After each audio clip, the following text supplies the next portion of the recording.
Oh, yeah, buddy. Yeah, check it out.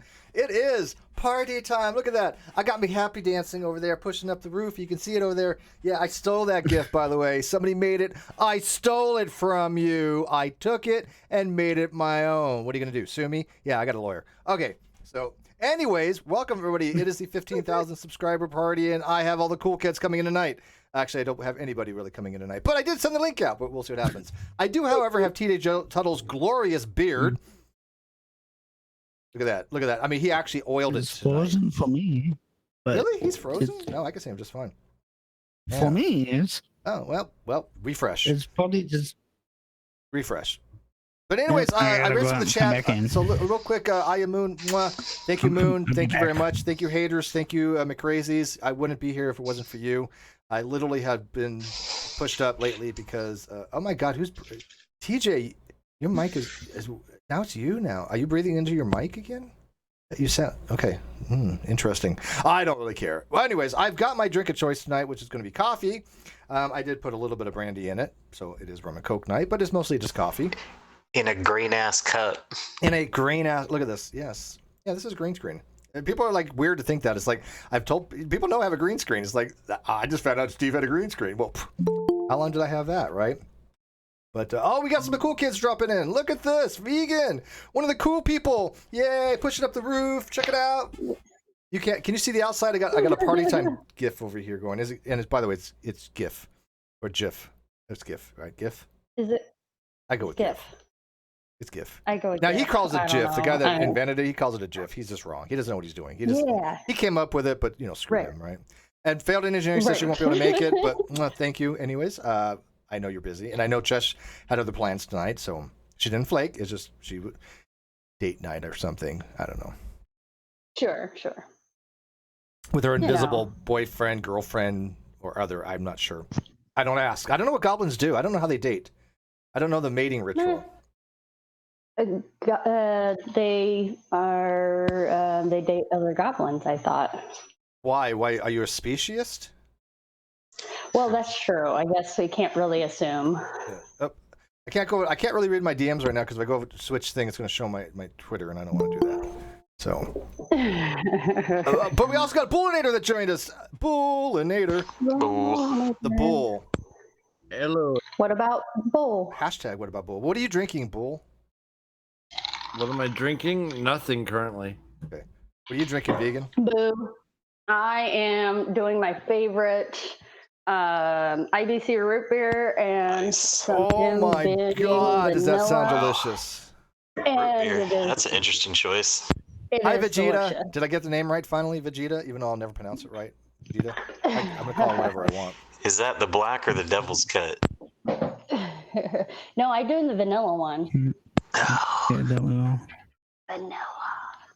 It's some light Manya up for on $2 here. New Zealand. I love you, Steve and vegan. Aw. No. Who doesn't love vegan? We all love vegan. Hello, Ilya in the chat. Ilya Moon. Failed at engineering, Manya. Look at all these cool people that are coming out tonight. All the cool kids. So I thought tonight we would kind of do drunk stories for rum and coke. Ooh. Because I guess because I'm a scofflaw and I am a criminal. I admit that. I have broken the law on more than one occasion. Oh. I have Jade Rock. Only if you get caught. I have sped. I did once, and this is a fact. I did once in Mexico when I was about 20 years of age, give or take. It could have been 21. I don't remember if it was underage drinking or not. I could be totally, a hardcore criminal. I don't know, but I did urinate in public once on a bridge in Mexico while drunk on Liberty. We had to pay the Freddy rallies. I think it was probably $20, $40, whatever it is. I don't remember. And we were sent on a merry way. So, I've lived with that horror in my life for a very long time. You can see how it's weighed upon me. For somebody who lives my life, trying to be as honorable as possible, to have that amount of just sheer evil in my life has kind of affected me in the long term. So I felt good to unburden myself. I felt good to get that off my shoulders and let people know, I am human. The fact that I wasn't, arrested for it doesn't change the fact it was a criminal act. And I'll forever have to pay my penance for that. So I figured you guys... You're a sex offender, man. Wow. Well, that makes sense. I've had women say that I've offended them when I've had sex with them. So, But some states actually class public lewdness as sex offense. That is true. This was in then I Mexico. think Yes, that's they do. And I was facing a wall. I do remember that. So nobody saw it. Nobody saw it. No, it's not get crazy here. What are you trying to do? Make my offense more than it was, TJ? Really?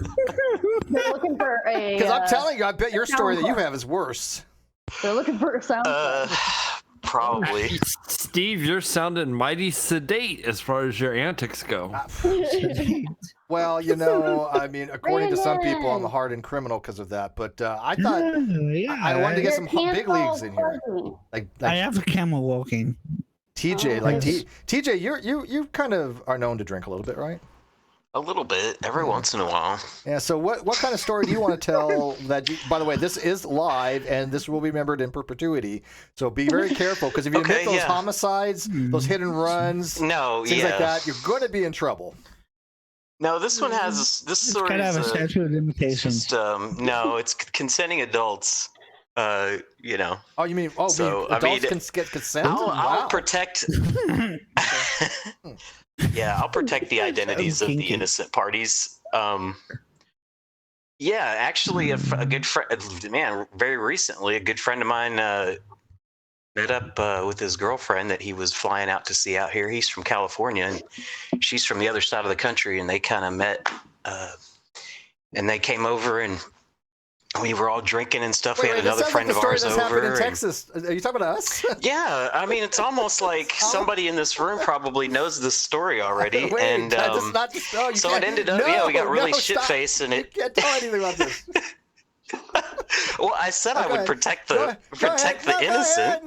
Go ahead. I don't give a shit. Okay, I'm just letting you know. I'm not going to name names, but it ended up, I think, in an impromptu makeout session. Everybody was just like slobbering all over each other after a while, and it was kind of crazy. So yeah, I mean that one was pretty wild. I have some more later. I don't know anything about that, if anybody wants to hear. I do remember somebody couldn't find their laptop. Yeah, and then two people lost their glasses. So yeah, it's pretty crazy. And somebody lost a charger. Yeah, somebody lost a charger. Man, a lot of things were lost. A lot of spit was swapped. Your virginity that night. Maybe possibly shit. No, I don't think so because the other dude. How is that break? What broke the law though? I mean, no, there wasn't any law breaking. I don't think. I purged my soul of the confession that I broke the law 30 years ago. I have one. Okay, I've got one. Then. I don't okay, want to know Brandon's could be really I've got a law breaking one then. So. When I was in Stuttgart, Germany, one time, I, in a drunken stupor, a buddy of mine and me tore up a cobblestone street for a real cobblestone, and that's against the law in Germany. So there you go. So by the way, the Germans do not have a statute of limitation, so they'll be expediting you for that. Well, your first problem is you were in Stuttgart. That's the first problem with that story right there. The first problem is I don't know where Stuttgart actually is. It's a military town. Oh, okay. The second problem is bullseye. Do not fuck around. No, yeah, they don't. It was definitely a mission, a stealth mission. Did they assume alcohol was involved? And you could probably assume alcohol was involved. Yeah. Yeah. So like in Germany, you're not allowed to say no to the breathalyzer. If you say no to the breathalyzer, they will take your blood. So where's the? Yeah, they do that here too. That's what they do here too. Yeah, but where's the cobblestone? Yeah, they do that here too.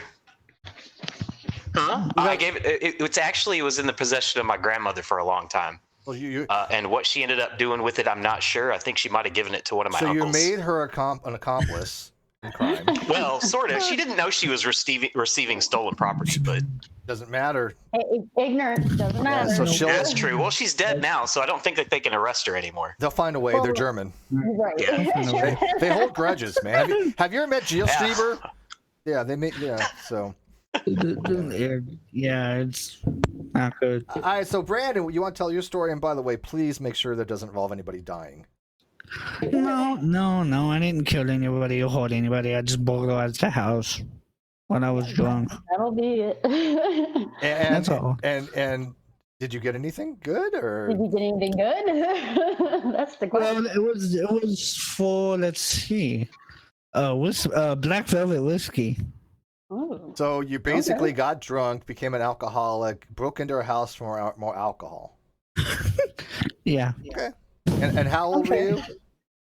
Oh shit. He's like, If he has to think about, he's like, this was yesterday.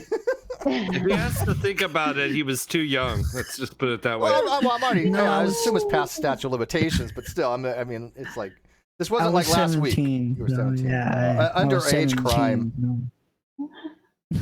Oh my Yeah. God, underage crime, It's Brandon. really awesome because of your green screen, Steve. Mhm. It like shows up as your background. It's really cool. I when you get a know. drink. Yeah, that's what dude. I've got like 4 of these cups.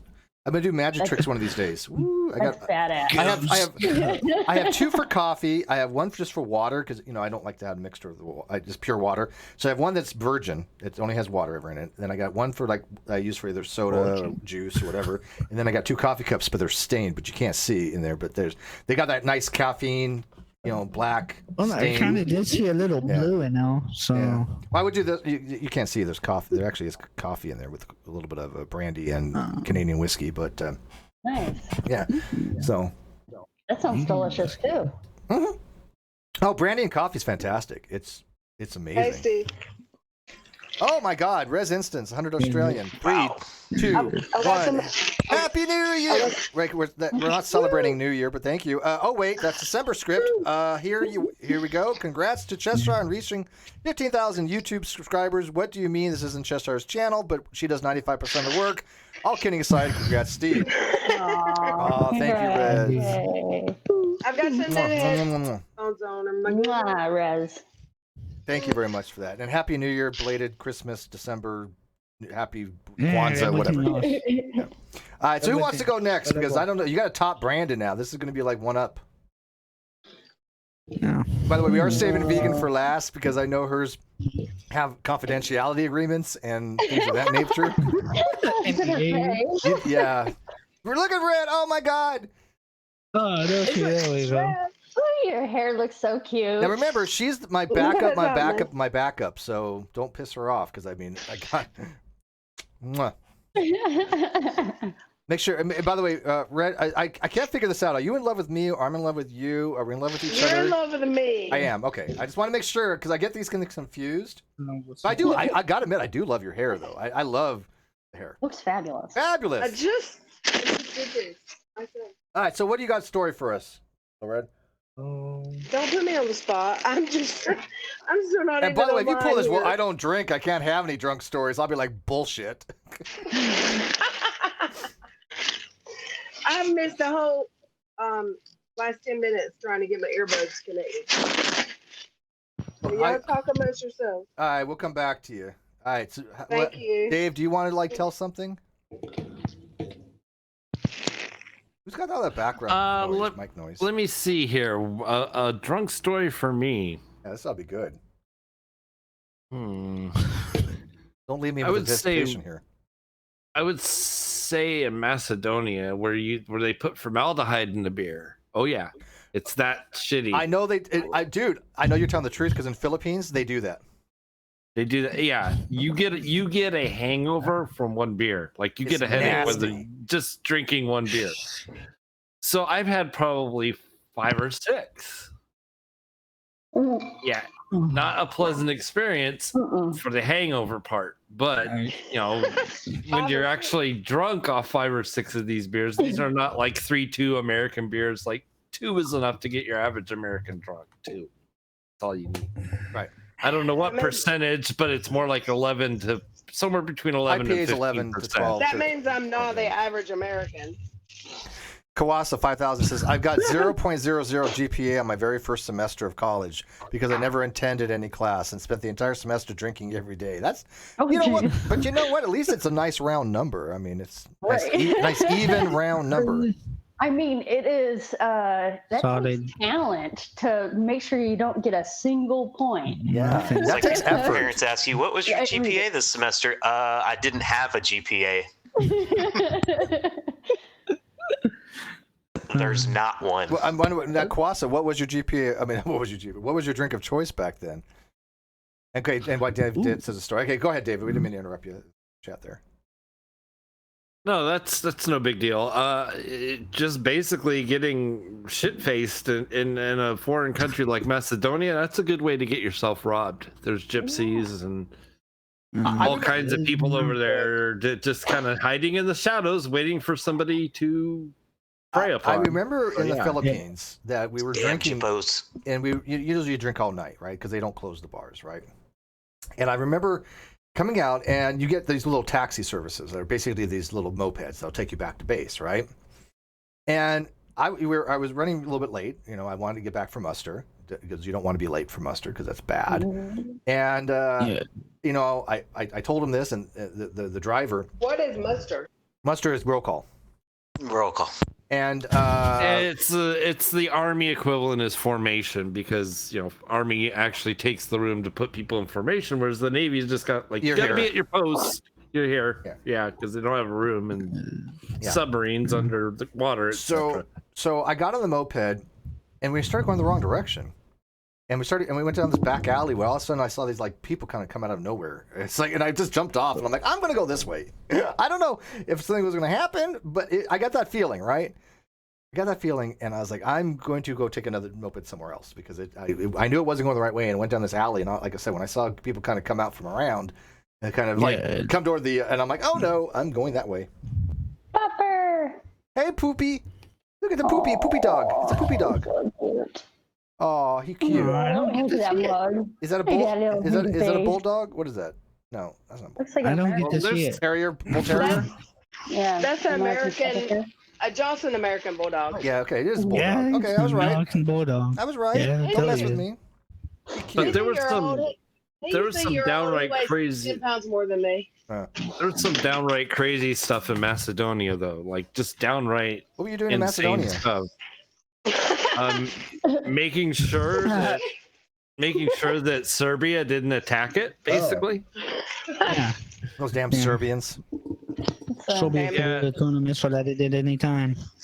Yeah. Yeah, and so, you know, like I saw an old Delta 88. I don't know if you know how that's a land yacht of a car, basically. Yeah, Reg, hang on one sec. Reg, it sounds like you're eating Rice Krispies. I'm sitting. I'm not eating shit. Hold on. It's a bit distracting. Yeah. Whatever. All right, go ahead, Dave. I think. But you know, I saw like an old Delta 88 with Oklahoma plates driving on the Autobahn over in. They took a car over there. Yeah, someone stole a car and took it and sent it off to. It could have been Brandon when he was drinking that one night after he broke into that house. It could have been. Could have been. I cannot confirm or deny that because I couldn't confirm or deny the plates. Like Oklahoma plates, it was talk about a non sequitur when you're in the middle of processing white Oklahoma plates. Yeah. Right. Yeah. Like what the fuck, man. All right. If people want to come in, by the way, you're gonna have to message me. I did send. By the way, I have a group that I sent the link out to. So if you're in that group, you automatically would have gotten it. So you just didn't check your mail. Yeah, I got it. Yeah, I know you. That's how you came in, right? That's right. Awesome. So, all right. So, tell your story. I got to hear this. This is going to be good. Oh God. And by the way, feel free to tell more than one. I was gonna say like, there's some of them I'll have to wait until we're not live. Those are the Patreon hangouts. Right. But I mean, you have your classic drink until you can't think straight, and then go out. When I was stationed in Honolulu, Hawaii, we used to see how many places that we could actually go and have sex outside. And so we would drive up to the thing to go up to where Diamond Head Mountain is, but it was closed.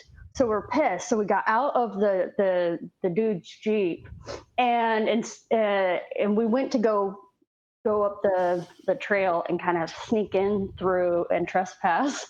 But it was like I kept tripping on like rocks and stuff, and I'm like, fuck this shit. So then instead we ended up just going back to the Jeep, and then we were going like I was standing, had my hands on the back of his tire, and he was going at it from behind just so we could mark it off our list, Diamond Head Mountain. So there's that. Come on, you can do better than that. That's tame. Yeah, well, you know, there's a few stories that are equally. All right, I have another one that I actually did get in trouble with. We ended up going. I believe this one was. We reported at a South American country. Honestly, I don't remember which one it was. It says classified. That way you don't have to remember. Yeah, sure. It's classified. And we ended up going, and since I was underage, technically not supposed to be drinking, because I was 17 when I joined the military. So almost my entire career, I was underage. And so we pulled into a country where their laws, you could be like 16, I think, or something along those lines. So Germany is like 6.5, I think. Yeah, it was legal in that country, but you know, we go by American rules on the ship. The captain's like, pretend you're on American soil, and we're like, yeah, okay. So is this Coast Guard or Navy? I was Coast Guard. Yeah. Navy, you can drink 18 on base. Beer. You can't do hard alcohol, but you can drink 18 years of age beer. Like I was 17 when I joined too. Not for us. For us, it was you had to be 21, and our captain was really our captain was really strict about that too. That's the new Navy, Steve. Yeah. The new Navy is all about like if you have like an ARI or something, like they fucking hammer you now. They don't like that shit no more. Yeah. So that's crappy, man. Yeah. So most of the time, I always ended up being everybody's DD because, you know, I got to help my shipmates out. And so that was just my job. We'd go hang out, go dance in the club, act like a skank, have fun, and then drive everybody back. Which I loved. It was awesome. And then, but this one time I decided, fuck that, I'm going to drink. And I ended up finding out about the drink that this person ended up giving me was like a blue Hawaiian or something. Because I was like, oh, it's pretty and everything else. But that shit was like so much sugar. Yeah. And of course, it did not end well. Like I had such a bad headache and hangover. But we ended up, me and one of the guys ended up going back to the hotel. And fell asleep. And when we woke up, we actually asked for the front desk to wake us up, but they don't really do that there. And so we kind of woke up on our own. And I'm like, oh shit, we're gonna be late. We need to go. And I'm trying to, you know, work out some Spanglish to the cabbie trying to get back to the ship. Well, the cabbie, for some reason, ended up taking us to the airport instead and not taking us to the ship. I was like, fuck. So then we had to go and find somebody who could speak the right language that could understand what we were saying to tell us, no, we want to go to the port, La Puerta. And, you know, he finally understood, but I swear, I seriously think he did it on purpose, that motherfucker, but I don't know. Yeah, a lot of them, you can't, they really will do their like, seriously, I think he did it on purpose. Yeah, just to fuck with me. But what he didn't know is that our boat was shipping out that day. And literally, as soon as we were pulling in, they were putting the lines in the water. Oh, shit. Ended up missing movement. I was about to say, that's missing movement. That's worse than UA. Wait, did you miss? You get a lot of trouble for that shit. Wait, you did miss ship's movement? I did. Oh my God. It's like Yeah. it's almost like it's borderline. Yeah. Like a lot of people are like, that's treason. It really is. Like I was. You should. That's like, as that's soon one as of the it was- worst things you could do. I mean, being late for muster is one Miss thing. movement is bad, bad. Right. I was always And as on like the soon day as- before movement. I was like, I'm not missing shift's movement. Right. Well, normally I am the early one there, you know, like I'm always there. I'm like never like, and like as soon as I got out of the cab, I fell to my knees, like You knew. You just knew what it I was. You're just like, oh, I knew. just So can we- know this can- is so- gonna be So shit. can we ask what Yes, happened? no. I had to take the. They actually dropped the small boat after they got out, so they had to drop the small boat to come pick our asses up. Yeah. And Some BM was unhappy. oh my gosh, nobody was happy. But the worst part is because the guy that I missed movement with was a decky, and so of course everybody was doing the rumors that we had fucked, and I was like, I was fighting that rumor the rest of my time on that ship, and I'm like, dude, at least if you're, it's like.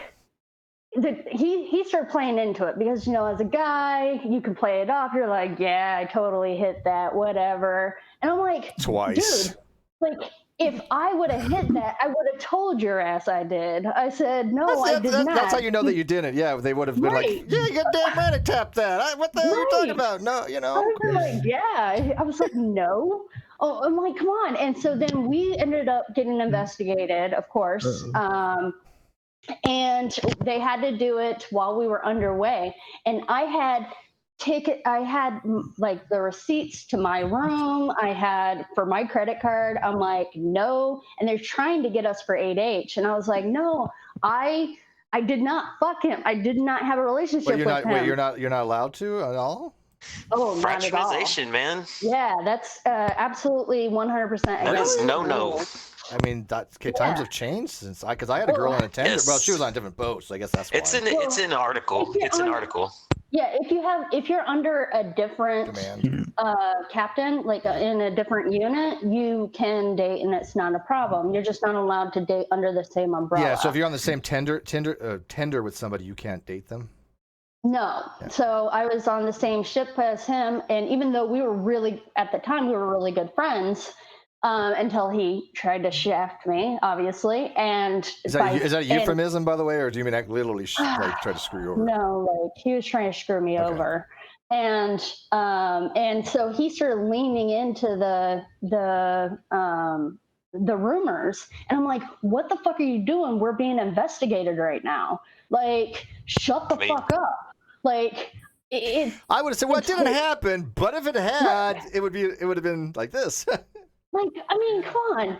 If I wanted to do something that's stupid, where I'm going to miss movement, like everybody knew that I had drunk some, and I was already getting in trouble for that. I was getting in trouble for missing movement, and they're trying to get 8H on top of that. And I'm like, did you go to mast? so yeah, while we were underway, they did a short one, and they just wrote me up for for missing movement, none of the other stuff, because they couldn't prove it, and because I kept showing them, I'm like, I don't know about him, but I have my credit card receipts, I have all of the things for my stuff, like. I'm squared away. Like this is the first time I've ever had anything happen. Was it a full-on non-judicial punishment, or just a letter? Or what'd you get? I just got a letter. You just got a letter. Okay, so you Just a letter. That's in Wow. effect. You got lucky. I got so fucking lucky. Because I told you the story where I fell asleep for watch, and I went to XOI, not captain's mast. Oh shit! But the reason it I saved didn't know you did that. well, hang on. But the reason it saved my ass though is because I had been standing port and starboard watch in the Straits of Hormuz. We were at general quarters all the time. Plus, I had a full work schedule, and it was like 48 hours I had been up. And I told my chief, he was an asshole. And I look, I am beyond the ability to stand a watch at this point. I've been up for 2 solid days. You have to find me a relief. And he's like, fuck you. And I'm like, what? Fine. I told, okay. And I started dozing off a little bit on one of the watches. And, officer found me. went to XOI, I told him exactly what happened. I said, look, I was exhausted. I was literally passing out. I told my chief this. He told me to fuck off. The XOI said, is that true? And the chief's like, yeah. Okay, dismissed. That's all it was. Like, literally, no punishment, not a letter, nothing. Because I covered my ass because I'm not an idiot. But that's the closest I ever came to actually having any kind of punishment. And I was scared shitless because I was like, but that's, by the way, missing ship's movement is far worse, by the way. That's pretty bad, yeah. And I was like, I don't know if there was, like, I told the person who was investigating me, I said, I have literally never had anything like this happen.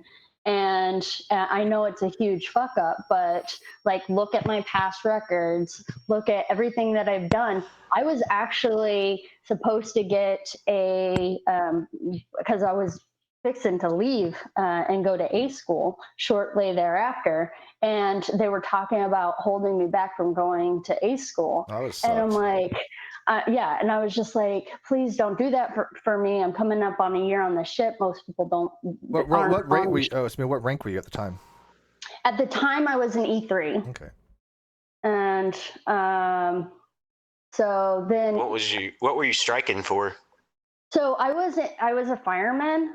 And then for about 6 months, and then after that, I switched over to Decky, just so that I could get an idea of what I wanted to do. Because originally, when I joined, I wanted to go flight ops and do I was thinking aviation engineering or something along those lines, or pilot. Hang on a second. Hang on. That's not a rate. Can somebody mute? I'm getting a high pitched sound, and it's really hurting my ears. Like a feedback, and I don't know who it is. So if you're not, anybody who's not talking, can you mute just for a second? I don't know who it is. Okay, but it's gone now, so somebody may have muted. Okay. So by the way, Vegan, as the military, I went to firefighting school. Yeah. And every sailor is a firefighter, bro. Every sailor is a firefighter. That is very true. Right. You have people don't get that. You have to learn firefighting, and I mean, you actually go to firefighter school. You spend damage control, damage control, and you have the funnest one is when they take that, I think it was a 1.5 inch or 2.5 inch hose, a 1.5 inch hose, and they just turn it full blast, and you have to like pounce on it and hold on to it. And I was tiny. I was so tiny. That's a lot harder than people think it is. 100 pounds soaking wet, and my ass was like leaning into that mug, just trying to not get pushed back. And then we had a JP5 fire that you have to fight, and you have to do number 1 and number 2 nozzleman. So number 1 nozzleman is you have the number 1, and you're out there, you're spraying it back and forth to base, and then you have number 2 that has that hook like thing with a pine cone on it, and that sprays to keep you cool. And tell the people this is the truth. Your stay time, right, is about 30 seconds. Maybe to a minute. You cannot survive longer than that in that heat. And let me tell you, 30 to 45 seconds. It's like class 4 fire. In an 800-degree Fahrenheit fire, it sucks. I don't know how else to put it. It sucks. And you're in full gear, right? And even with the guy spraying you down with water, you feel that heat. And it's nothing. That's why a bunch of them sailors on the Forrestal died, because it was a plane fucking exploded or some shit. Yeah, it was a class 4 metal fire. So shit sucks. But you remember going through that training. You feel that heat like it's nothing you've ever experienced before. It's not like going down the desert. I was able to crank up that pump. I was the quickest one to be able to get that pump running, because we sucked the water directly out of the drink.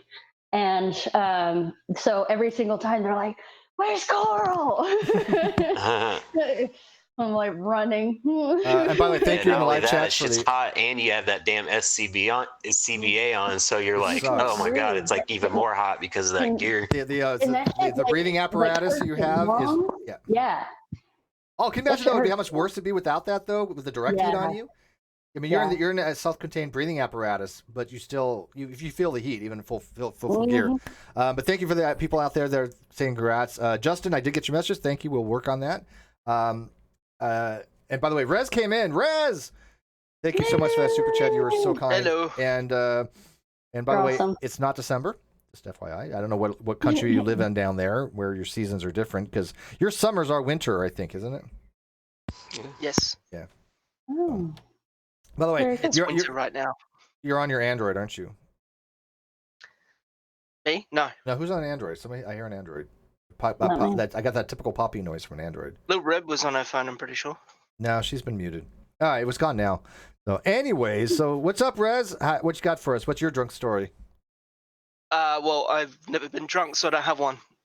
That's my drunk story. Okay, how many people think he's lying right now? Because he's a lying. He sounds pretty young, so I could buy that. Oh, like. Well, I haven't had like had a that drop matters, of alcohol TJ? in almost 15 years. No, but All right, I believe you. I've been tipsy before, but I've never been drunk. All right, so how about you just tell us about your meth story or your heroin story, or just I'm make a very boring person. I've never done You really drugs. are, yeah. Yeah, you know what's funny? so you've never ingested a video games mild and I drink vanilla Coke, that's it. substance. I think it's hilarious because I've never tried meth in my life. I've never tried Adderall in my life. I've never tried anything beyond basically alcohol. And I remember tasting cocaine once back in the 80s, right? I tasted it, never stored it. Just, I literally just, and I remember it had this really bitter flavor to it and it numbed my mouth a little bit. Yep. But that's the only thing I remember from it, right? Because I never got into drugs. I tried smoking pot a few times over the years. Horrifying experiences. I felt like I had tunnel vision. I'm calling my friend up going like, what the hell is in that stuff? They're like, it's just pot. I'm like, oh, no, it's not. I'm sitting there literally freaking out. Got tunnel vision. And I'm like, what am I supposed to do? They're like, just write it out. And I'm like, look, if I die from this, like, they're like, Steve, you cannot die from marijuana. And I'm gonna be like, look, I'm gonna be the first motherfucker in the world to ever die from smoking pot. This is not a cool feeling. And I just never really liked it. I was gonna say nobody's spiking pot, dude. I'm pretty sure that's not happening. You know why? Because they don't waste the good shit on that. Yeah, they're not gonna waste their good shit on you, dude. Thank you, Paul, for the. Have a good night, Paul. I got a lot of people in the chat. Yes. Steve is literally my brother's ex-girlfriend that's going to die from pot. Who? I said, you're literally my brother's ex-girlfriend that's going to die from marijuana and needs to go to the emergency room. Okay, but what symptoms did she get from it that are making her almost die from it? I don't know. We got kicked out of the club and she had to go to the emergency room. Yeah. Maybe she had an So allergic it reaction. almost sounds like BS. Yeah, maybe she. Exactly. Yeah. It's almost like it's not true. I wish pot worked on me or Exactly something. like I don't like the experience. I've had it. I remember one time, like I said, I tried an edible, and for 3 days I was high, and I was like, this is not like something that I enjoy. This was something that I felt. I mean, I didn't feel out of control. My mind was fine. I literally had no problem conceptually, but I had this weird feeling for 3 days, and I'm like, I can't come down from this. What am I supposed to do? They're like, just sleep it off. I'm like, for 3 days? It's a terrible anxiety, right, Steve? Yeah, it's just I don't like the feeling. I just don't like it. Doesn't really do anything me for me. either. Yeah. I absolutely hate marijuana. Yeah, I mean, I'm willing to try again because people like Sweet or Bad influence on me, and she but I mean, THC isn't pathogenic like nicotine and caffeine are. I mean, so I am the world's worst druggie. I swear to God, I just Same. Yeah.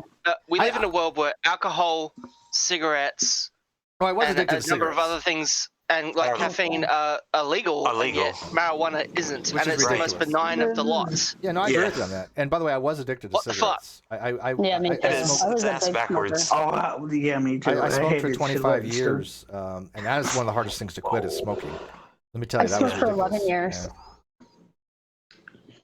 Somebody said I need to smoke a bowl and think about philosophy. Well, I wasn't into philosophy back in that day, but I remember somebody accused me of being on Adderall. I'm like, oh, can you imagine me on Adderall? Holy shit, man! I've been streaming for 3 days.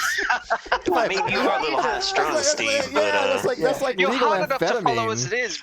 right? You're I hard can't enough even to follow as it imagine. is. We don't need you on Adderall. Like, we'll never keep up. I mean, the hardest thing I've Seriously. ever had, I had them prescribe me in the military back in the whole, when they just prescribed oxycodone for anything or hydrocodone. Oh yeah. And so I got a prescription for hydrocodone, Vitamin M. but I never took advantage of it. Oh my God, is that Rob? Is that Robert? Is that the Robert? You have to unmute yourself. Oh my God, we have a special guest. Please, everybody. I have my heart. Robert, is that you? It is you because I can tell. Ooh. You have to unmute, dude. I can't unmute you. There we go, Robert. Talk. Hello. You're leaving me I here. mean vitamin M. I haven't talked to this person in probably 30 years. Okay, so Robert, is that you? I know it is. Fix your mic, man. I can't hear him. I Damn can. it. You can hear Robert? I can hear him. I can't hear him. He's fine. What the fuck, man? Why? I don't know. What's going on in I your really end? can't hear him. I'm not lying. Can the outside hear him? Can he hear me? I can't hear anybody except you. Oh, this is weird. Oh, that is weird. So you can actually hear I him. hear All right, let me her. come back in. Hang on, I'm gonna rejoin. I can hear. Okay. Yeah, Now, Rob. I heard Right. everybody just fine too. I didn't. Steve, Robert. you muted. Oh, I'm muted. Maybe he's just getting old. Oh, fuck I heard off. everyone. All right, Robert. No. Now I can hear you. It- There you go. there's no maybe about it. Steve is getting old. Hang but on. that- Everybody, Everybody's getting old. This actually is my shipmate. Somebody that I served with Oh wow. on the USS Truxton in the Navy that people said I wasn't actually in. Oh well, that's Yeah. awesome. You weren't there. Yeah, I wasn't there. I never was in there. By the way, nice beard. I love your beard, by the way. It was a figment of my imagination. Shit, dude. There's a lot of shit we want to forget. Crossing the line ceremony. Yeah. Did they haze you for your shell back, man? Yeah. Oh shit. Well, Yeah. it was hard. Did we? I know I did 3 crossing the line ceremonies. The first one obviously did 4. as a polywog, but I don't remember. Did we do the first one together, Rob? First one I did was in '90. It was in '90, so you were already a shellback. Yeah. Okay, because we were in Operation Desert Storm and Desert Shield, and then we went across the line, and then that sucked. But anyways, I'm having a 15,000 sub party. Things have been going wonderful for me, and I was like, I haven't talked to my shipmates for a while. And by the way, why are you naked? I mean, I'm not judging. I'm not. I'm in Florida. It's 95 degrees, and I'm working in the garage right now. I just got the notification, He's shirtless. Do you have any wearing cool pants. tattoos? Yeah, not judging. Oh, I do have tattoos. Yeah. Yeah. So what do you got?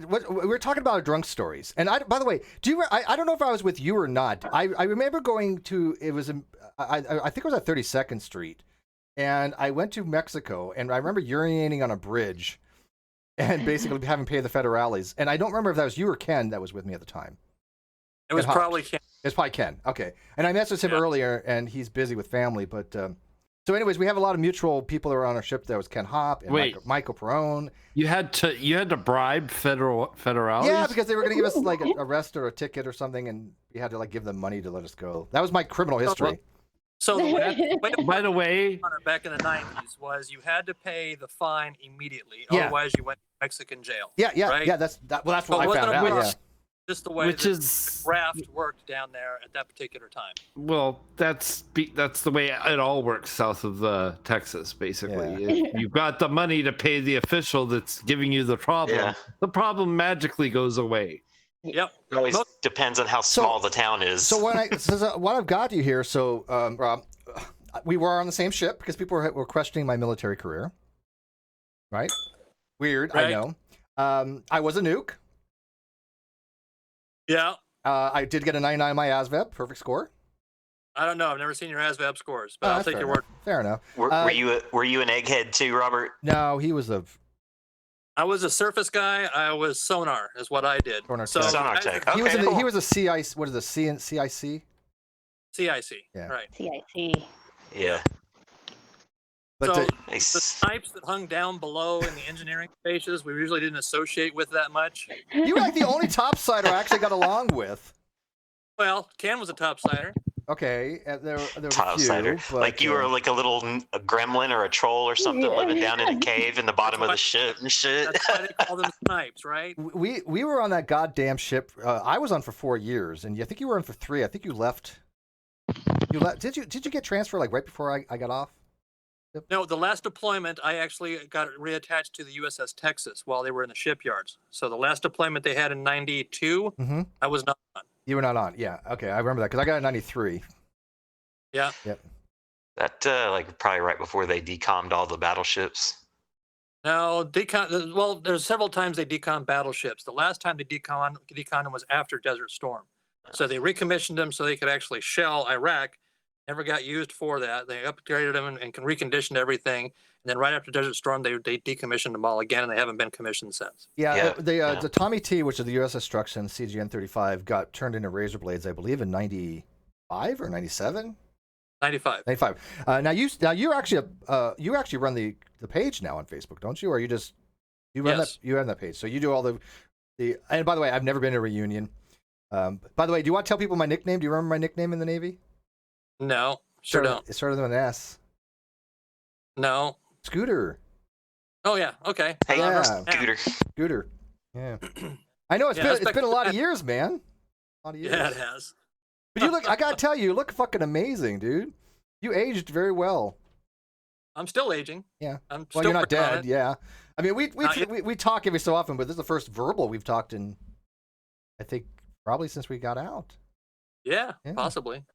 Yeah, we need to have a good reunion. We have I know a guy that does a show, Talk Veterans Weekly, and he gets military guys together, and maybe we can get Ken, we can get Mike, and we can get a whole bunch of other people and just talk about military stuff. Because I wouldn't mind. I think I hated it when I was in. I couldn't stand it. I mean, the Tommy T was a shit ship. But we did our job. We spent 3 tours, or at least I spent 3 tours in the Gulf. I mean, we did our Westpacks, we did our jobs. I missed some of it. I'm not gonna say that it was all bad, but I was gonna say, like, the memories that you get are things that you don't get. Like, as a civilian, it's just not going to happen. So it's one of the few memories I have of going out and seeing the world in a unique way. Yeah, she was Coast Guard. As a battle pirate. Oh. Yep. So Rob's like, oh, so you weren't really in a real military, okay? No, it's not what I meant at all. So I kidding. actually went to A school with a bunch of coasts, right? So there were sonar technicians in the Coast Guard as well back in the day. There aren't any anymore. Nope. But yes, I have served with Coast Guard, and they actually have some of the best food in the military, believe it or not. Absolutely. I gotta tell you, I was not unhappy with the chow. In boot camp, it was good. The Tommy T had decent food. I mean, we had a mutual friend. His name was Ken. He was a chef. Or a cook, whatever you want to call it. He was a cook. And MS. Yeah, was he an MS? Well, my dad had told me a long time, and this was just coincidental that I had met Ken early on, but he had always told me, look, get in good with the cooks. And then Ken would run the bakery shop, and in the middle of the night, he would make calzones for us.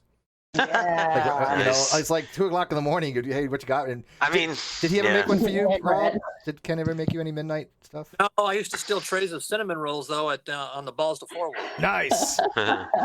See, nice. I think that's where the Navy has everybody beat, because they gotta feed you real food on the boat, man.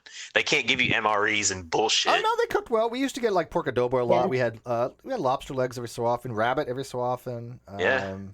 We only got steak and lobster on the night before we were supposed to go into a Liberty port, and they would cancel it. Oh, prize. I remember steak and lobster before we're going into Australia. Yeah, Australia. We're not going to. I remember. Okay, we went to Perth and we went to Melbourne. Yeah. And I got like 2 days out of it. You have my sympathies. Oh my God! I was like 2 days. I literally got no liberty because I swear to you, I'm not making this up. When you're a nuke, you're the first one on the motherfucking boat and your last one off. You got to start the reactor off. You got to shut the reactor down. It sucked. Yeah, but you volunteered. Never again volunteer yourself. Dude, I imagine you doing your job would be like watching an episode of The Simpsons where Homer's at the fucking nuclear energy plant and he's like sitting there, with his short sleeve white shirt on and stuff, and he's like fucking, doing some like zombie monotonous fucking thing over and over again with that shit. I mean, that's just what I kind of pictured in my head. That's what it was. I remember one time they took.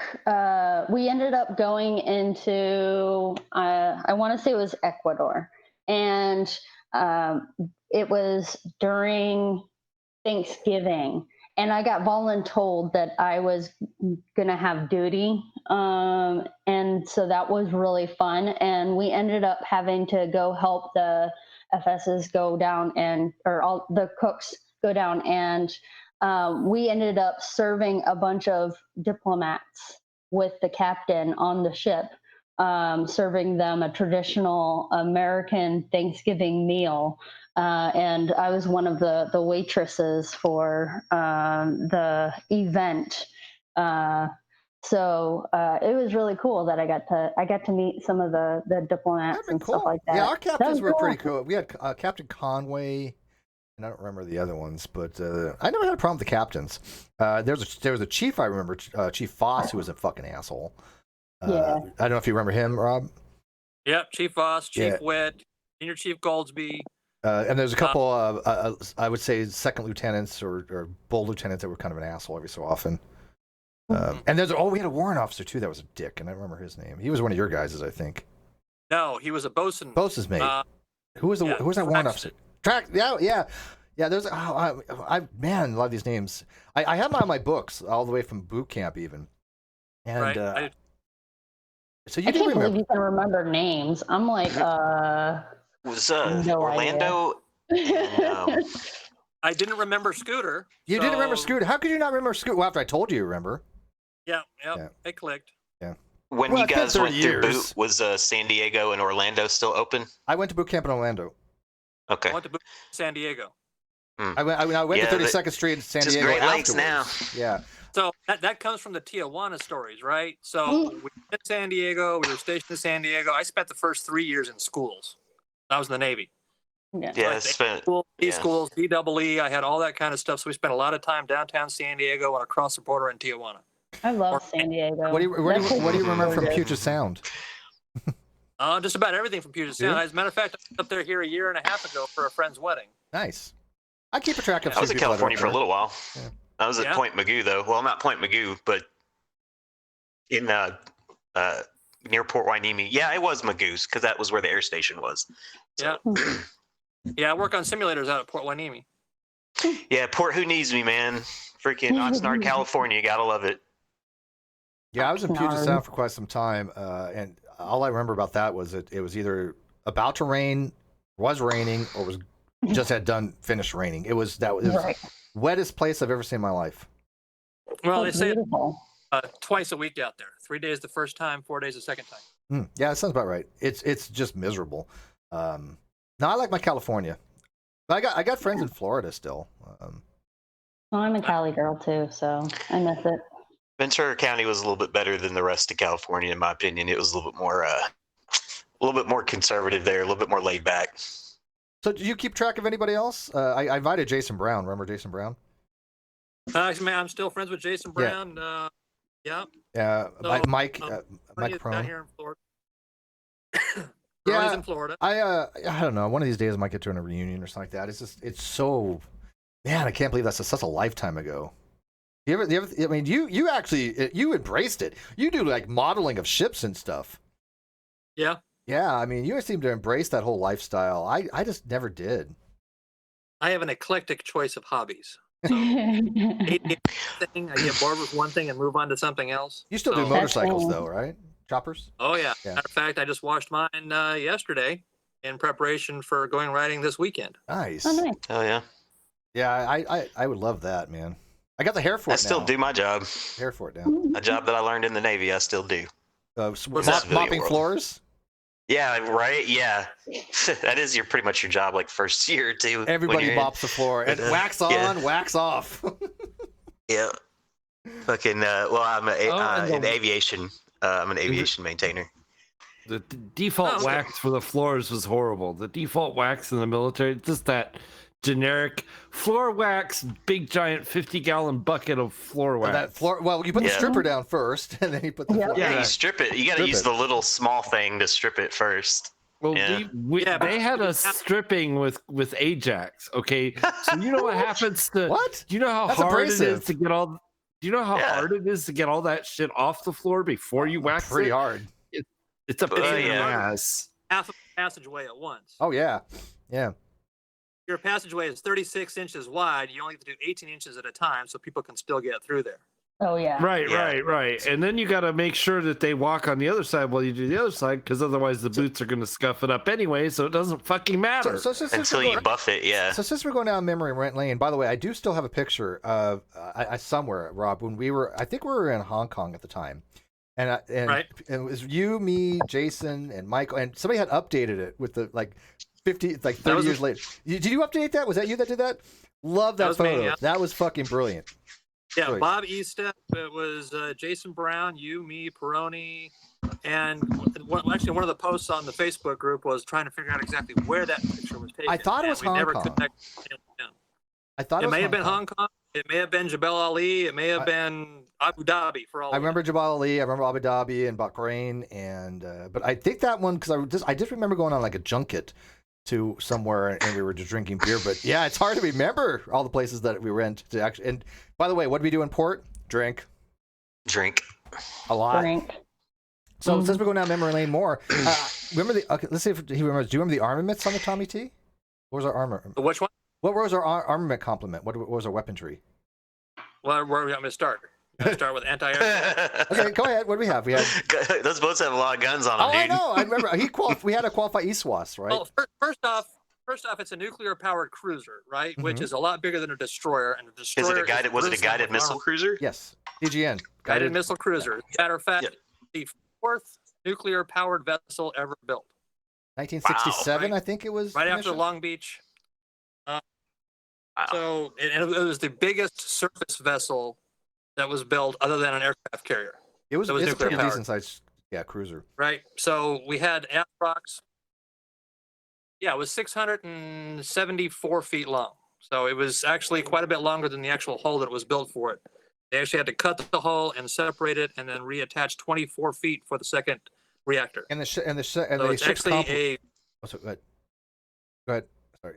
Yeah, that's all right. It's a Bainbridge hull is what it was. It was supposed to be a Bainbridge. It was a Bainbridge design. And they actually separated it, and then so that's why it's a Bainbridge hull, right? It was built to be a non-nuclear powered until they decided halfway through the build to turn it into one, and that's why they had to extend it. So yeah, we had 5-inch Mark 50 5-inch gun. Yeah. gun. Yep. Yeah, we had let's see, we had ASRock, we had Mark 46 torpedoes. Mm-hmm. 2 phalanx. We had 50 cals. 50 cals on the sides. 25 millimeters. Oof. Yeah, 50 cals on the side. We had harpoons. We had Port and starboard. four harpoons on either side. Right? There's 4 harpoons. Right, 8 harpoons. Yeah, 8 harpoons total. Right. We had the SM-21, SM-22s. I think they were. What were the SM missiles that we had? I think they were. Yeah. Yep. And then we had, like you said, was it a 5 or 5.25 inch gun? It was a 5-inch. 5-inch 54. 5-inch 54. Okay. 5-inch 54 caliber. And I also put the 55 Bravo radar in there because I used to tell people stories of that 55 Bravo radar we had that would literally kill a pilot. Is that true? Because I was told that, and I heard you probably would know more than anybody because you were a topsider and sonar tech. That radar is so powerful it could kill a plane, a person in a plane from about a mile away, couldn't it? Because that's what I heard. Is that kind of true, or do you think that's bullshit? Well, I don't know if that's true or not. I do know that the Truxton was the anti-aircraft command post for Vietnam. Well, yeah, because So the it Phalanx basically system. controlled all. Yeah, no, the Phalanx was not on there. 7. What did they use then? The 5 cal or the 5 inch for that? No, radar. The radar. They were the radar. basically Okay. control tower for all aircraft in and out of theater for Vietnam. Gotcha. I didn't know So it was that. a very actually. high-powered. Yeah, I know it's high power. Somebody. Do you remember we were? Yeah, Tonkin Gulf. As a matter of fact, Was it in the Tonkin Gulf? That was way before our time. Tonkin Gulf Yacht Club. Yeah. Do you Way remember? before our time. I don't remember if you were again which deployment you were because I don't remember which one it was. I remember being in the Straits of Hormuz, and I remember being in general quarters, and I remember they were talking about being in the Silk Road envelopes, and we had I don't know if they are Iraqi fighters coming in, but I remember from hearing through the scuttlebutt is we turned the Phalanx system on auto, and basically I was told going to them. ask you if you had a Sea Whiz. Yeah, it was Sea Whiz, and basically we told them, look, if you come within 2 miles of us, you're done. Mm-hmm. Now, were you on board for that? Yep. That incident?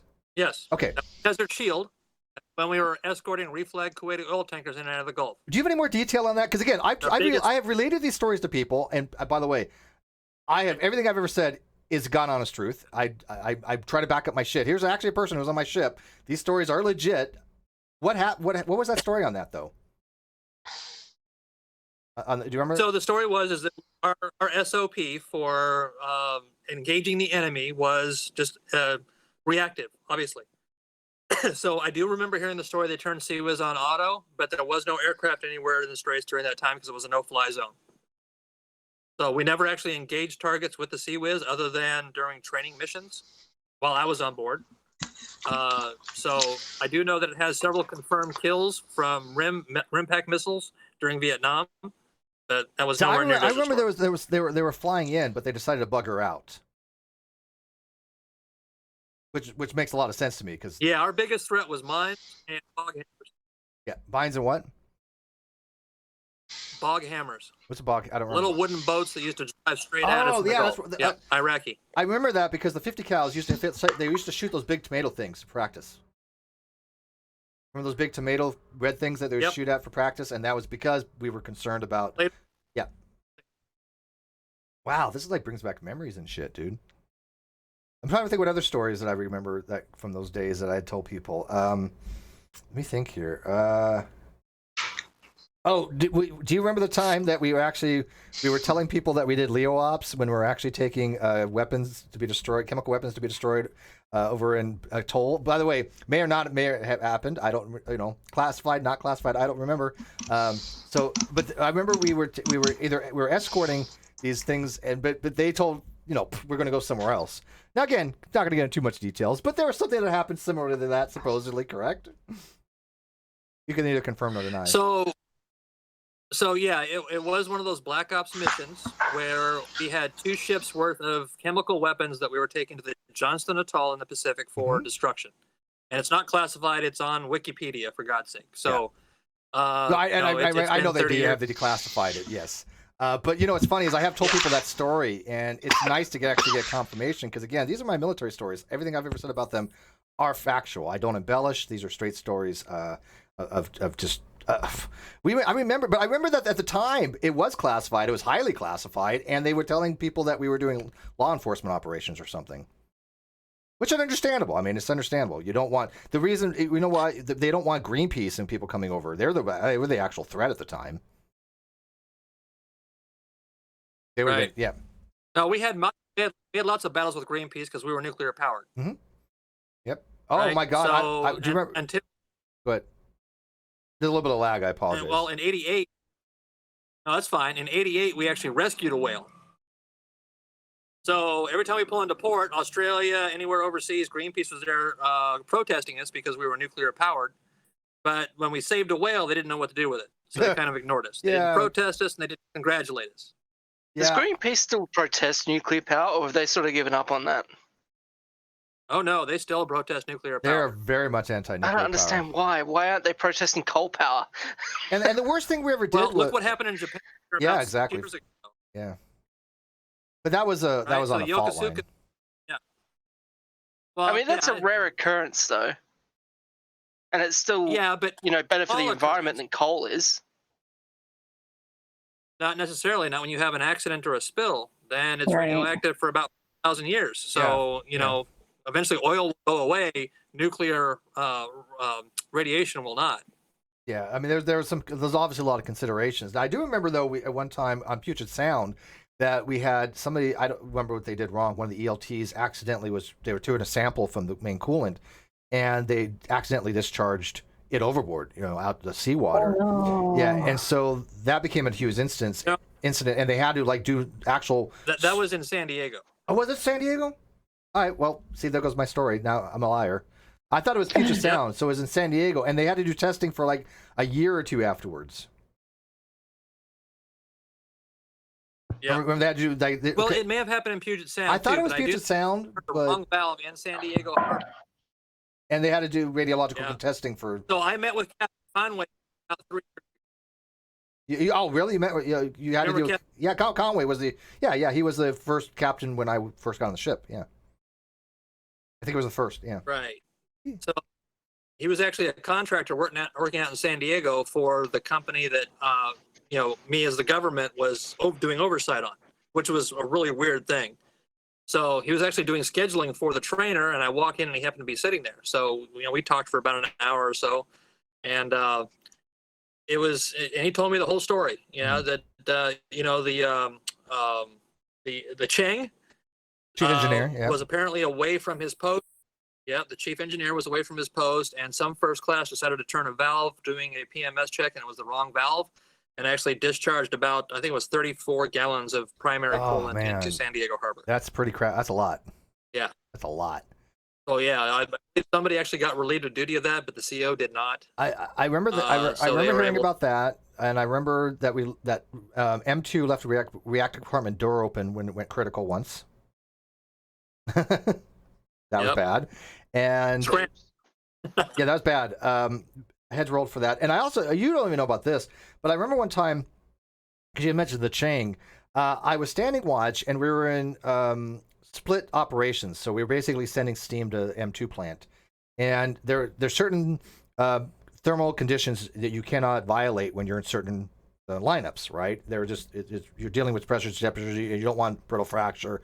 You don't want there to be a problem. And so we were exceeding the bell, and they wanted me to do something with the lineup, and I don't remember the specifics, but I told the engineering officer of the watch, we can't do this. This is against the operating procedures. The only time you're allowed to do this would be in wartime, right? It's an emergency situation, kind of like battle short. Remember battle short conditions?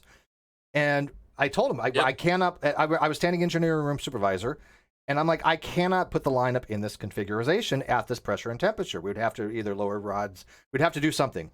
And he basically relieved me. I had to go tell the Chang. About an hour later, the Chain called me in, and the Chain's like, "What happened?" I tell the Chain exactly what happened. He's like, "Okay." That was it. That's the only thing that became of it. That's the only time I've directly disobeyed a direct order, right? But in the new thing, you're expected to do that. I mean, just like if you're standing radiological controls, you are God. Nobody can enter or exit that radiological control area without your permission. An admiral could have come in without your permission. And there's reasons for this. They train you to know what the fuck you're doing. No? Right. Yeah. We're all good little Nazis. Yeah. Exactly. That's Jewish. Wait, I don't speak German. I don't know any German. I was going to say some German. By the way, I'm really caffeinated right now. Schnell. So somebody had asked, Super Mommy 76, I don't know if you know this, but we're live on YouTube. You know this, right? Rob? No. Okay, yeah, that's why I said we're live. Nope. Yeah, I have a YouTube channel. You know this, don't you? People are watching. Never heard.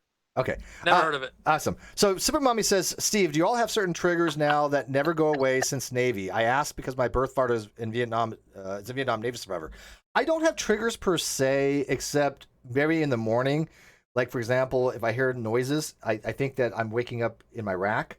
And I have the same theme dream that I've had probably 30, 40, 50, 60 times. I could have lost count. That I'm back in the military.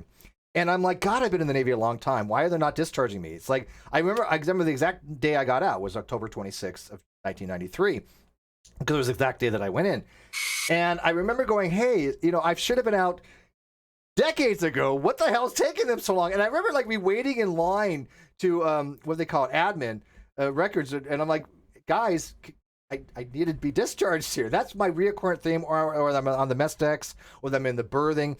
But that's about the extent of it. Do you ever get any triggers or any have recurring dreams? No. So nothing bad. So the amazing thing about growing older is that you tend to forget all the bad things that happened, and you start focusing on the good things that have happened. So all the nostalgia you feel from being on the ship at this time, 30 years after the fact, you did not feel that way when you were there. It's like, this place sucks. I don't want to be here. I can't wait to get out. FTN. I can't wait to be a civilian again. Right. So, but things that trigger other things are like memories, right? So certain smells, smell of engine oil, smell of sweat, things like that. Smell of popcorn. To this day, I still can't eat popcorn.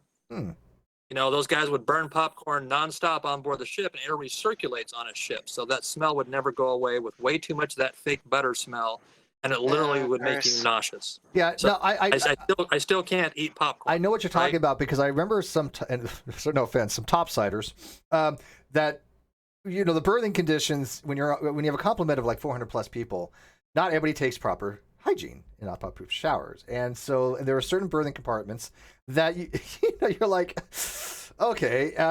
And so that smell, I every time I hit that smell, it just brings back that memory. Oh, absolutely. Like a locker room. But it wasn't like M1 or M2 because those Worse. It was way worse than locker room. It was basically I don't remember if it was the bosun's mates or the torpedoes. It wasn't torpedoes men, I don't think. But it was just you just know. And it's just like, oh my god. And I kind of blame them because they're smaller berthings, right? They're like maybe 8 to but in the M1 and M2 they're like you got 30 people in there, so it's a little bit bigger, a little more ventilation. But damn, that smell. Yeah, the smell of like the engine room and like with the heat and everything, if I smell that, it definitely always brings me right back to it. But I like the way he said that you think about the positives. I try. Well, the 2-part polyurethane paints that we use. Oh god, that paint. Oh, that bilge color paint. I will never forget that color. But we had, they were working on, at my current job, they were working up on the roof, and it sounded exactly like a needle gun on the deck. And I was just like, oh my takes you god, back. I haven't thought about a needle gun in ages. Right. Like that sound was just like, oh so people my don't know what a God. needle gun is. Needle gun is basically this pneumatic thing that has, metallic rods in it. And when the air goes through it, metallic rods vibrate, and it basically strips the paint off the It's stuff. almost like a tattoo gun. Yeah, it's like a massive, tattoo gun. Yeah, and that shit was loud. Oh my God, because yes. if you were under the deck and they were doing it up on the top, and they're constantly doing it. Anytime you're in port, they're stripping the paint or doing the needle gunning. Oh my gosh! But yeah, just recently they were working on the building, and I heard that sound. It took me right back. I was like, fuck. Sounds like the guys on Carrier when you're, if you're junior enlisted, you're right underneath where the cat shots are being done all night for night ops. Oh man, the sound I remember really bad is because I was located on more of the forward part of the ship, and we were taking 20-foot swells, and we were listing, and people were falling out of their berth, the racks, and that sound of that water on the hull at 20-foot swell, and you're like listing at 40 some odd degrees and stuff. That'll never forget, because I thought we were going to capsize. I was like, we're going to die. This is not fun. That's about the scariest I ever was in my life, next to when I remember being at general quarters in the Straits of Hormuz. But other than that, I was like, this boat is going to capsize. Now, I was told that if it does start to capsize, that the top stuff is supposed to break off. Now, I don't know if that's supposed to be true. Yeah.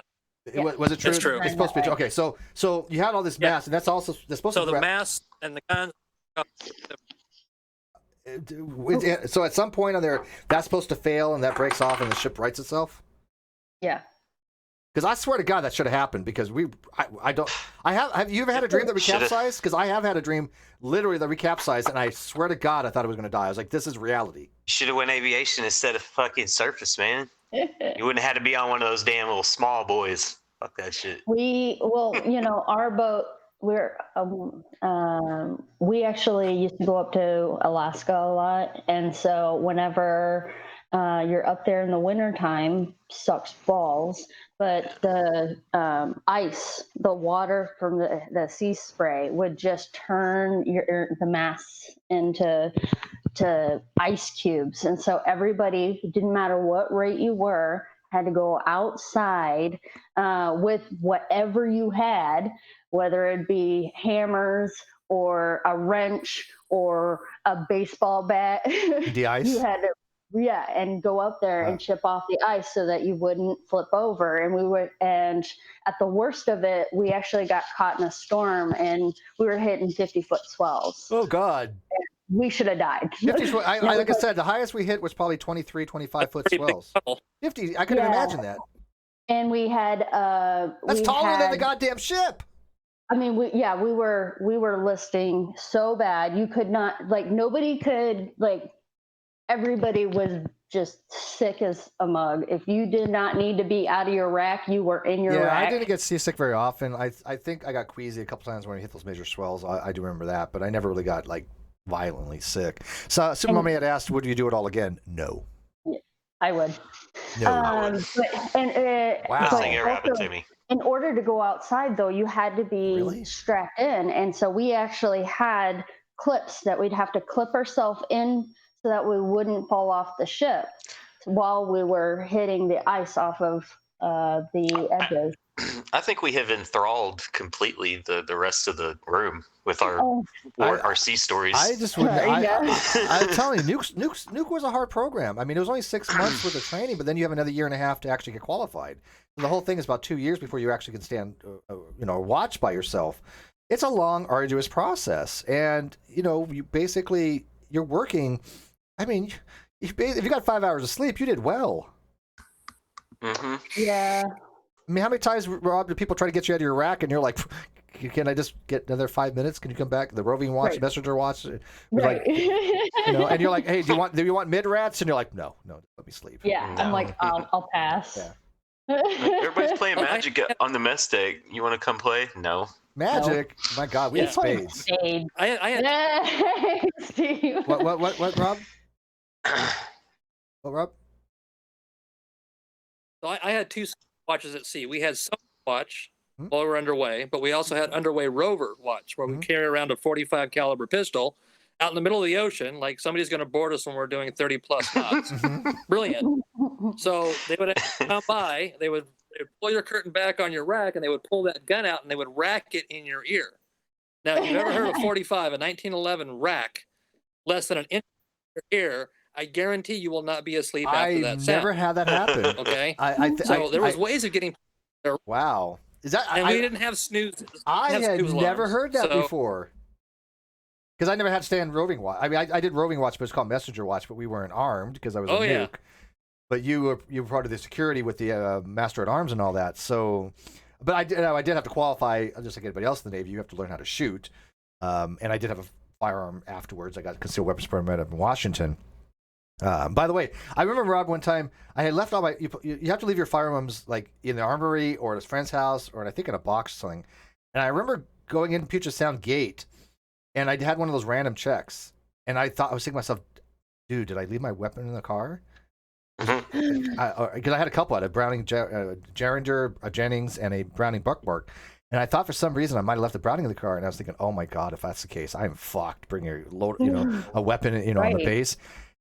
They found I think they found a bullet, right, or a shelf of it, but it wasn't enough to act upon. But they're like, you got to be more careful in this. You have to and so I remember going to the ship, and I remember somebody asked me about it because they told them about it, and they said, look, we understand you have a sealed weapons permit. We understand that you're fully licensed to carry a weapon. But if you're going to be bringing it on base, there's certain protocols you have to do. And I'm like, okay. Yeah. But I was scared shitless. You had to surrender to the armoury and stuff, right? You have to, you have to do something with the armory because I never did because I always had it on a friend's house. Yeah, that was scary. Have a story that's kind of similar, but not. I was a gunner's mate, and so of course I collected shells and things like that. After I have a nice little collection of shells. And including a 76 shell, which ended up being an ashtray for many, many years. And then we ended up, there was, I think it was just after I got out and I had moved and I had been going through certain things, and the collection of shells, I was going through them.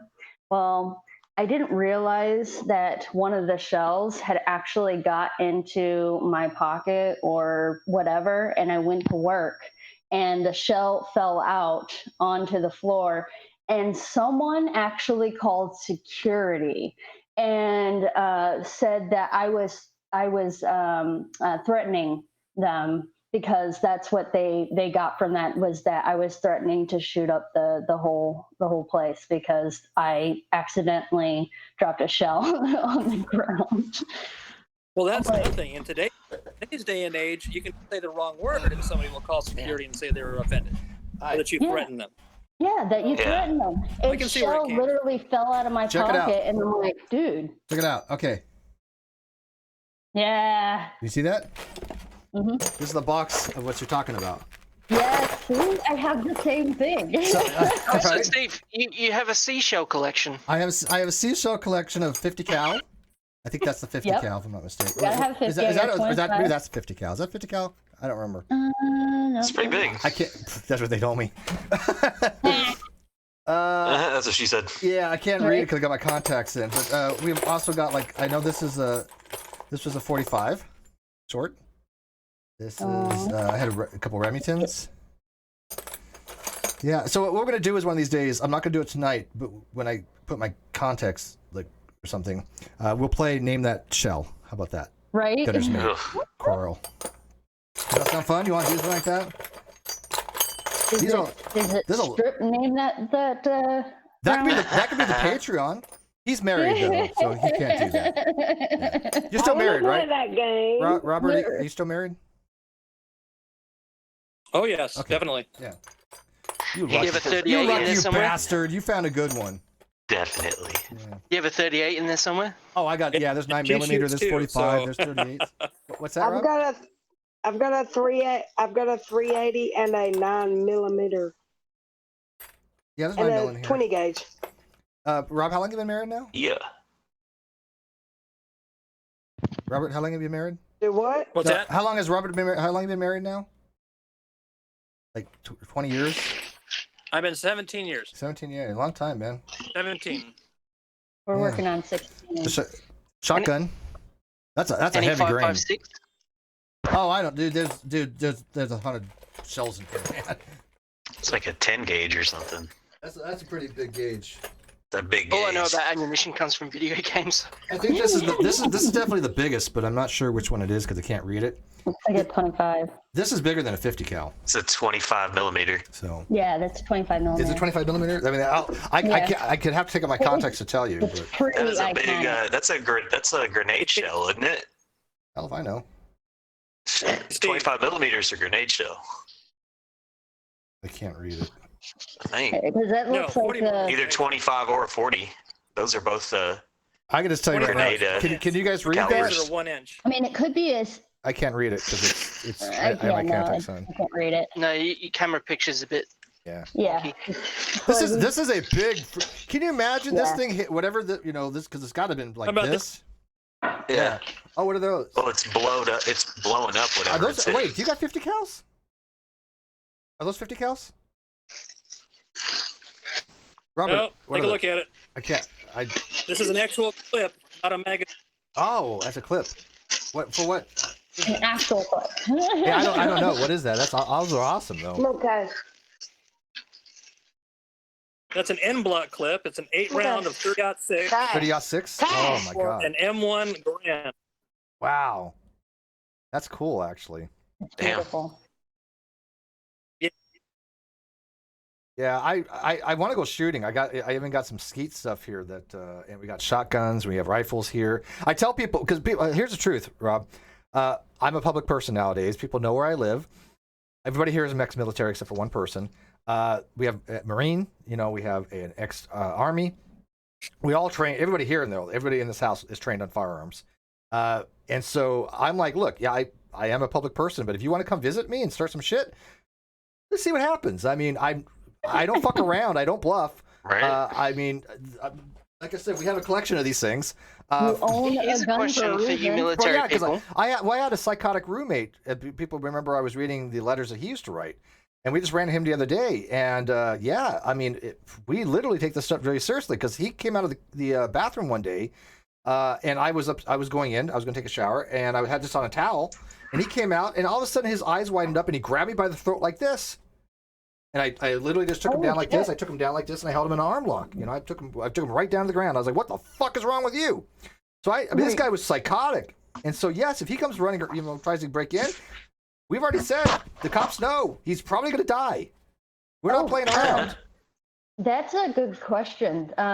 So Did you have anything that happened to you that was in a medical emergency while you were out?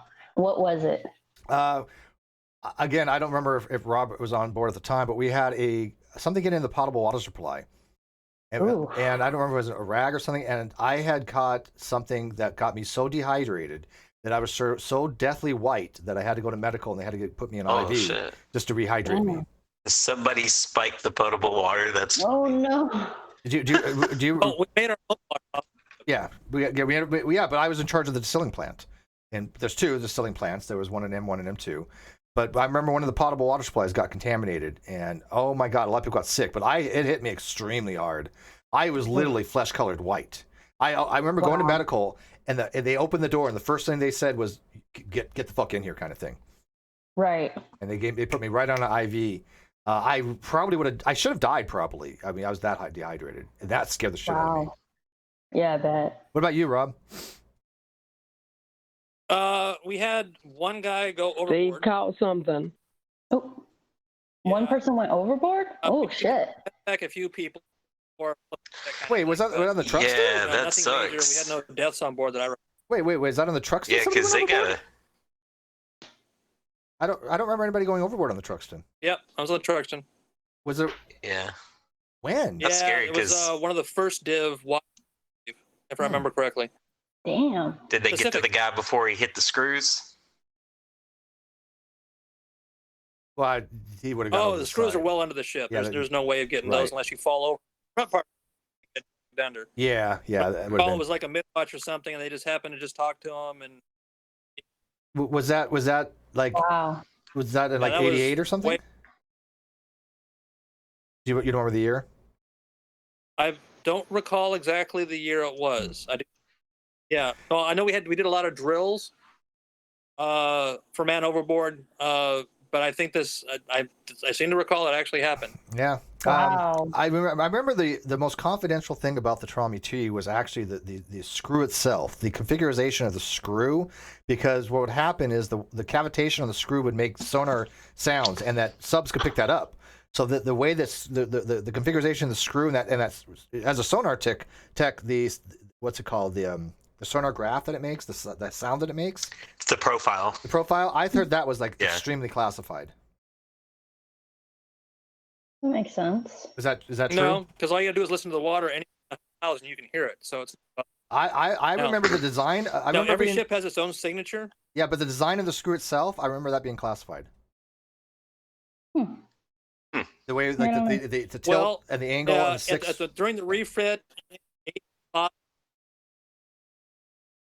Well, during the refit in '85, they actually took the Truxton screws off and then put Enterprise screws on her in preparation for a high-speed run between San Diego and Honolulu.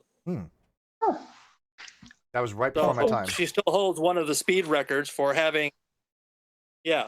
So, and they still kept the Enterprise screws on her during the time that we were on. So it has aircraft carrier propellers on it. On a cruiser. Wow. I didn't even know that. See, you learn something new. I mean, after 30 years, I remember the shafts though. There was two shafts, and we had to go down on the the shaft. That sounds weird. Hey, don't ask, don't tell. Back in those days, right? But I remember you had to go. Remember Spunky Bob? He said it. We didn't. Do you remember Spunky Bob? Robert, do you remember? That's what he said. Yes. Yes. Spunky Bob was a real smoke. You know, we had a few people. I mean, nobody cared. Correct me if I'm wrong. We knew certain people in the military. You know, they were gay. Did we give a fuck? As long as they could do their job, nobody cared. Nobody cared really. But I remember I had to go down, the depths of the ship, and there was to be this massive, long screw that was turning really slow, and there'd be a ball bearing on there. You had to go check the for oil flow, and you had to check the thermometer on that, because if that overheated. You're screwed, right? Yep. So it's something you couldn't radio that, because if you did, you would be screwed. So that's one thing that even if the messenger watches made sure that they always checked, because, and I'm sure many people did radio it. I would always check that one, because that was like big thing. You would go to jail probably if that got fucked up. But I remember that once they would all of a sudden you'd be down there, and they would have a bell change. And all of a sudden, that thing was going, and I'm like, I'm not stepping over that motherfucker, man. I'm not going around that thing. I can visualize, I can see it from here. I got you. Right? We actually had, I think I might have told that story before, but our shaft actually broke on my very first patrol, and we had to limp back. That thing's full of sand. Literally had to duct tape it. Oh my God, it broke. Literally. Your shaft broke. Broke. Like, broke. Because it's hollow. Yeah. What, Robert? You're breaking up a little bit. What, Rob? They don't call it 100 mile an hour nothing. Yeah. Right. But I think it's, if I remember correctly, it was full of sand, wasn't it? Shafts? I'm not sure. Yeah, It was my very first patrol, so I literally had no idea. Yeah. It prevents vibration. Yeah. It minimizes vibration. So, yeah. It was crazy though. I was like, I can't believe we have a multi-million-dollar ship. I remember being held together by duct tape. I remember that we have the reduction gears, and the reduction gears were rented, if I remember correctly, and we only had to open them once, and it was a big hoopla because anything that goes in that area with the reduction gears, you have to literally account for. You can't have any kind of loose clothing, buttons, nothing, because if anything got in that reduction gear to wear those downs, you're screwed. But I remember Font's a huge deal in aviation too. I'm pretty sure that they were rented.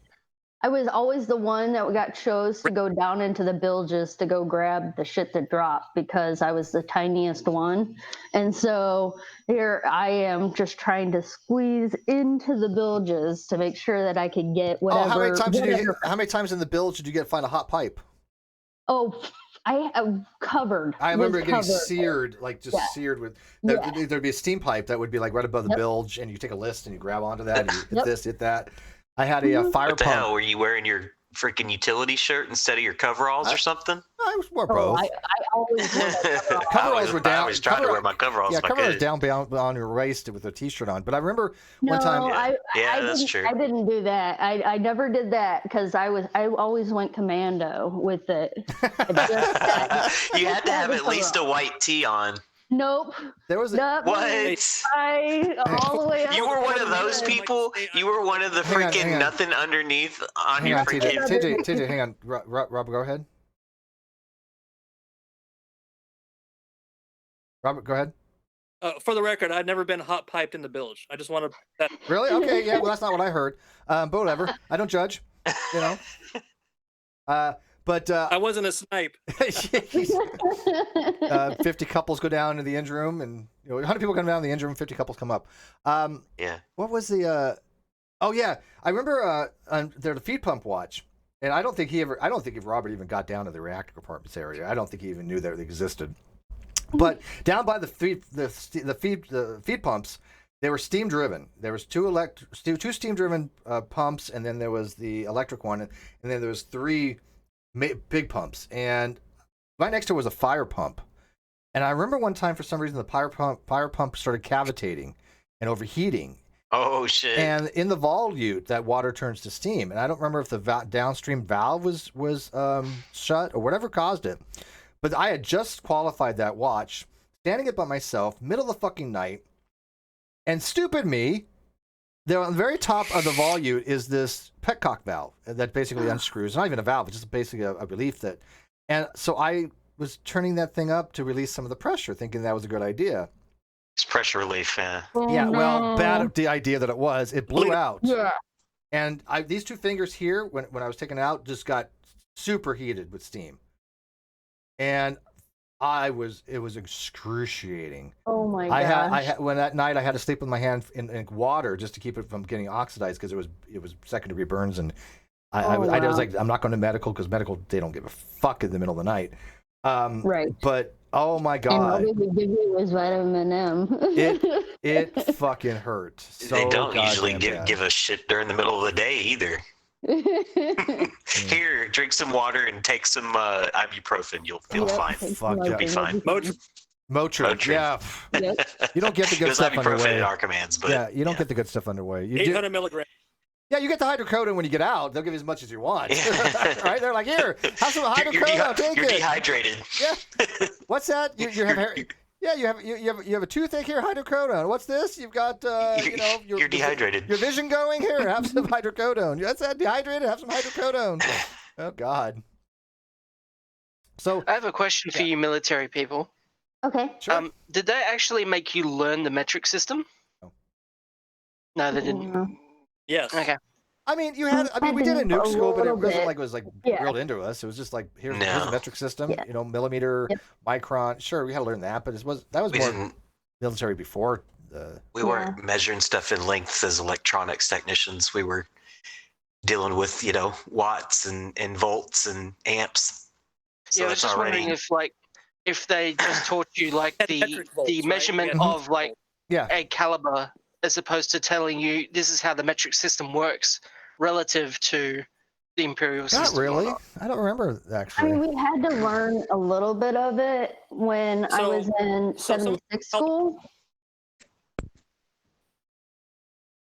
Oh, go ahead. Yeah, go ahead, Rob. Rob's got a little bit of delay because he's on his phone. So go ahead.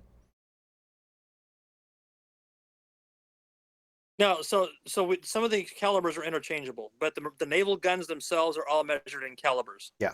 So they actually measure the rounds themselves in metric, but to call the gun, for instance, we had a 5-inch gun, but it was 54 caliber, which Mhm. is the proportion between the length times the diameter, which is how you get the caliber, right? Yep. So, but the actual shells themselves, when they're actually loaded on board separately from the powder, is measured in metric. So Yeah. it's very weird how they interchange those. A lot of things on board ship are all SAE, even though the ship was built in the 60s. But all the refits and everything else, a lot of stuff has gone to metric, so you have to have both sets of tools. Yeah, we had We both learned sets. both. We because like Yep. I remember when we had to do checks on piping, right? And so piping, you measure your inner diameter and you measure your outer diameter by using calipers. That was all based upon 0.00, I think 1 millimeter tolerance. And the same thing with ball bearings. You had to take an x-axis, you had to take a y-axis, and then you would average it, and you can get how much volume's left. You could this is where calculus actually came in handy. But you could actually determine, if it's out of round. You could determine if there's a certain, it's not the volume of the actual sphere. But that was all done in millimeters because we had to use micrometers, and those micrometers are in millimeters. Yeah. Yep. With about a 0.01% tolerance. But yeah, good stuff, man. Oh man, this is going down memory lane. Good question, though. Yeah. Yeah. That's why I love electronics, man. It's electrons behave the same way no matter where they are. I deal with whole flow myself, but I had to learn electronics and I like whole flow. hydraulics for the 76, so you had to learn all of that. you had to learn about your It's holes. fun. We all learn about our holes at some time. Yeah. Jack of all trades. Yeah. I like the holes. Well, yeah, apparently so, because you missed shift movement comes one that was time. ugly. She missed. By the way, you were here when Cora was telling us she missed shift's movement once. I did. Rob, that's pretty bad. Yeah, That's no- I was about to say, Rob Yeah. can probably confirm, like the rest of us, that that's pretty bad. Mm-hmm. Yeah. yeah. What would happen, Yeah.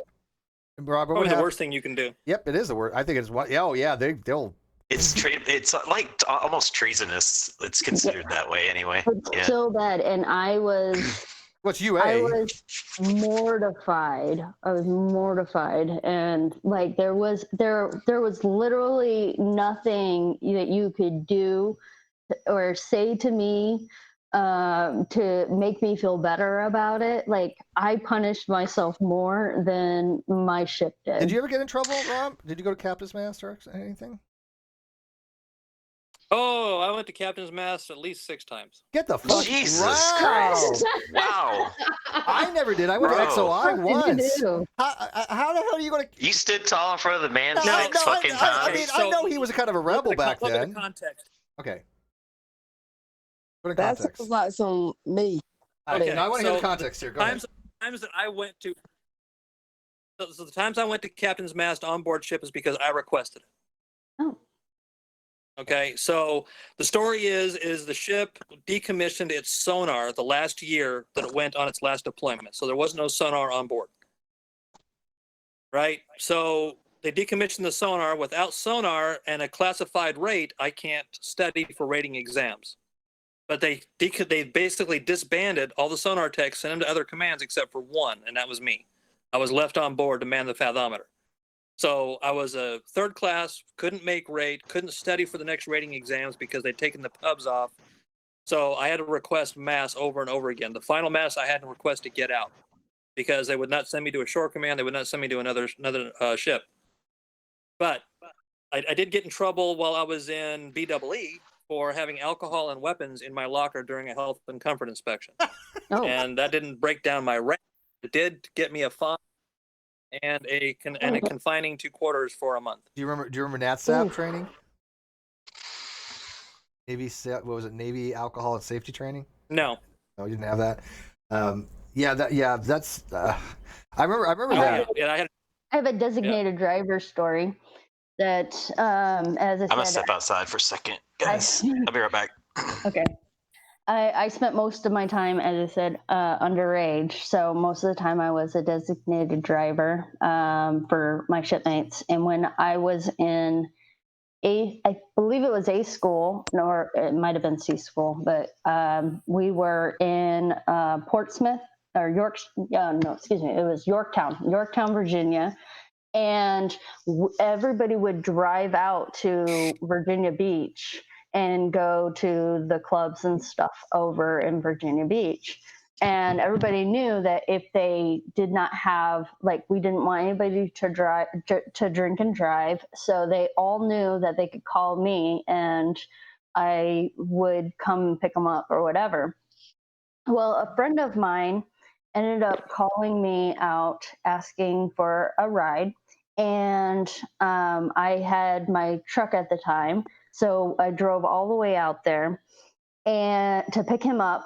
And he had alcohol on him when he got there and started opening the actual the beer that he was drinking. And I'm like, what the fuck are you doing? Get the fuck out of my truck if you're going to do that shit. No, I'm underage. You cannot be drinking a beer in my truck. This is not going to work. This is not okay. And as soon as I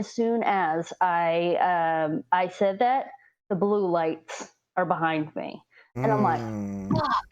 I'm like, seriously, dude. I was like, you better own that shit, because if you get my ass in trouble and I get kicked out of A school, I think it was C school at the time, C school, I'm going to kill you. And so the cop comes over and starts talking to us, and I'm sitting there dude, I'm such a square at the time, not drinking. I'm trying to be my best behavior. I need to make up for the fact that I screwed up so bad on my very first ship. I didn't need anything else on my record. And here I am underage with someone with an open container. And I was just like, this is it. I'm going to get captain's mast again. You're going to Leavenworth. Right. It was just, I was like, oh my God, this is the worst thing ever. But the guy totally fully owned it. And because I told the police officer, I was just like, dude, I was literally just telling him to get the fuck out of my truck. I don't accept any of it. I'm a straight shooter. I just doing everything I could say to try to get the fuck out of any tickets or warnings. I didn't want nothing. And I actually did get out of that. And then the motherfucker threw up in my fucking truck. I was pissed. He had to come back and clean that shit because I was not going to clean that. And he had to pay me $50.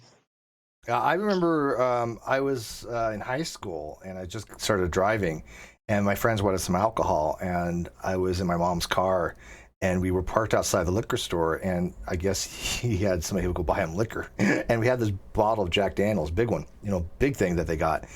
Yeah. And while we're sitting there, all of a sudden in the back, look in the back, and there's these lights. Yeah. That's the worst feeling. And I'm like, I didn't even have possession of it. I wasn't drinking, Yeah. But there was alcohol in the car. Everybody was underage. Right. Just literally got it from the liquor store. And you know what the cops made us do? What?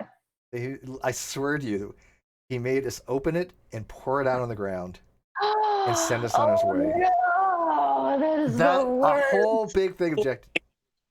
What, Rob? That was the cool thing to do. He could have done something a whole Oh lot yeah, worse. no, I look back and I was like, thank you, Jesus, right? I mean, I was like, it could have been a hell of a lot worse, right? So yeah, I totally look back now and go, yeah, he did me a solid, but We'll see if he did. That's how you're supposed to drink Jack Daniels. You just pour it out. people are making these gifts and they're hilarious, by the way. Share some more. I'm trying to. Speaking They'll be of- on the of feed what? on the afterwards. Go ahead. Hey, Steve. Yes, sir. Steve, were you with us in Alameda? In where? Alameda? Were you with us in Alameda when we snuck the club underage? No, I was not. Looks like AT2 So we were going between stop. and we AT2. pulled in San Francisco. Okay. That's what I was. Hang on. I know. I don't remember the Tom T ever going to Alameda. When did it go to Alameda? Oh yeah. Huh. Yeah, definitely. Okay. What happened there? That was between San Diego and going home first Westpac.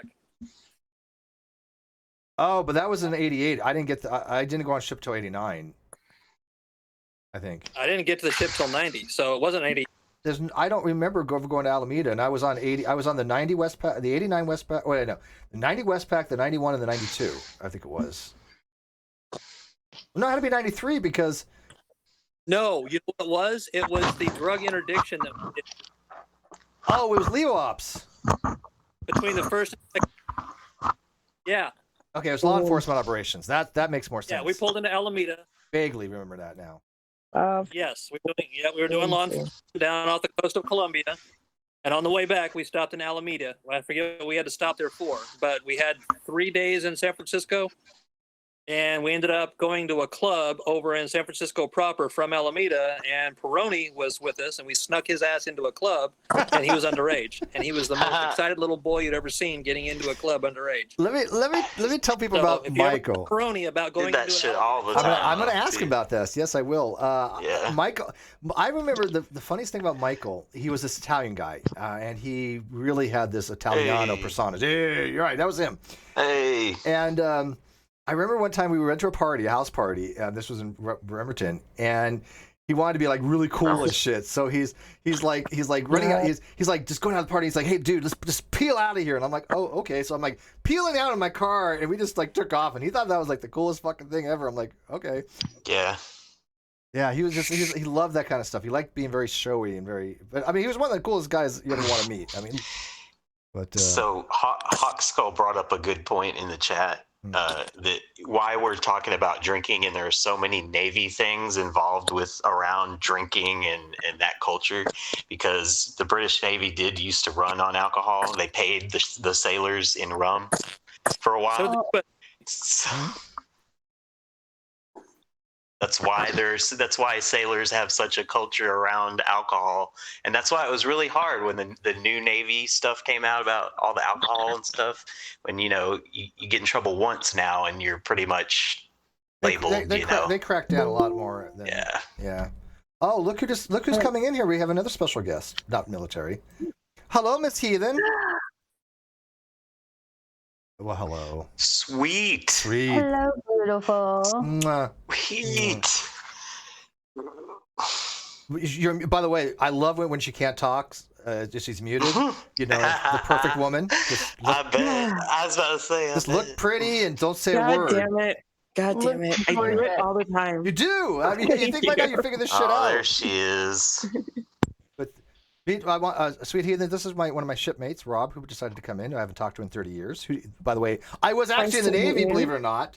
Oh, really? I've never I heard know, that right? before. But anyways, this is Sweet Heathen. She's a friend of mine from Boston. How was your night tonight? I see the word party and I show up. That's all I know. It's going. Oh, that's not going to get you labeled or chat. stigmatized as a party girl. Yeah, wait a minute. I thought party and I'm a party girl. That's not going to get you stigmatized. Are you drinking wine? No. I'm not judging. This is rum and coke night. You're supposed to drink. Right? Of course. No, I mean, I guess it could be anything, right? I could drink anything out of the Yeah, wine it glass. could be grape juice. Grape could be. I guess I should leave then. But do you know me? That looks really good. I'm drinking nothing Everybody right now. knows you. But not biblically. Not biblically. Nope. Depends who you ask, though. Right? Hey, no. I'm not gonna say anything. This is a don't ask, don't tell room, okay? This is a don't ask, don't tell. Well, I'm drinking vanilla Coke. Does that not count? one We already more went life. through that with Coral because Coral supposedly was sleeping with somebody and missed the ship's movement, and nothing happened. When it's basically when your unit heads out because you're the boat is your unit. So if you miss the unit moving, that is a bad thing.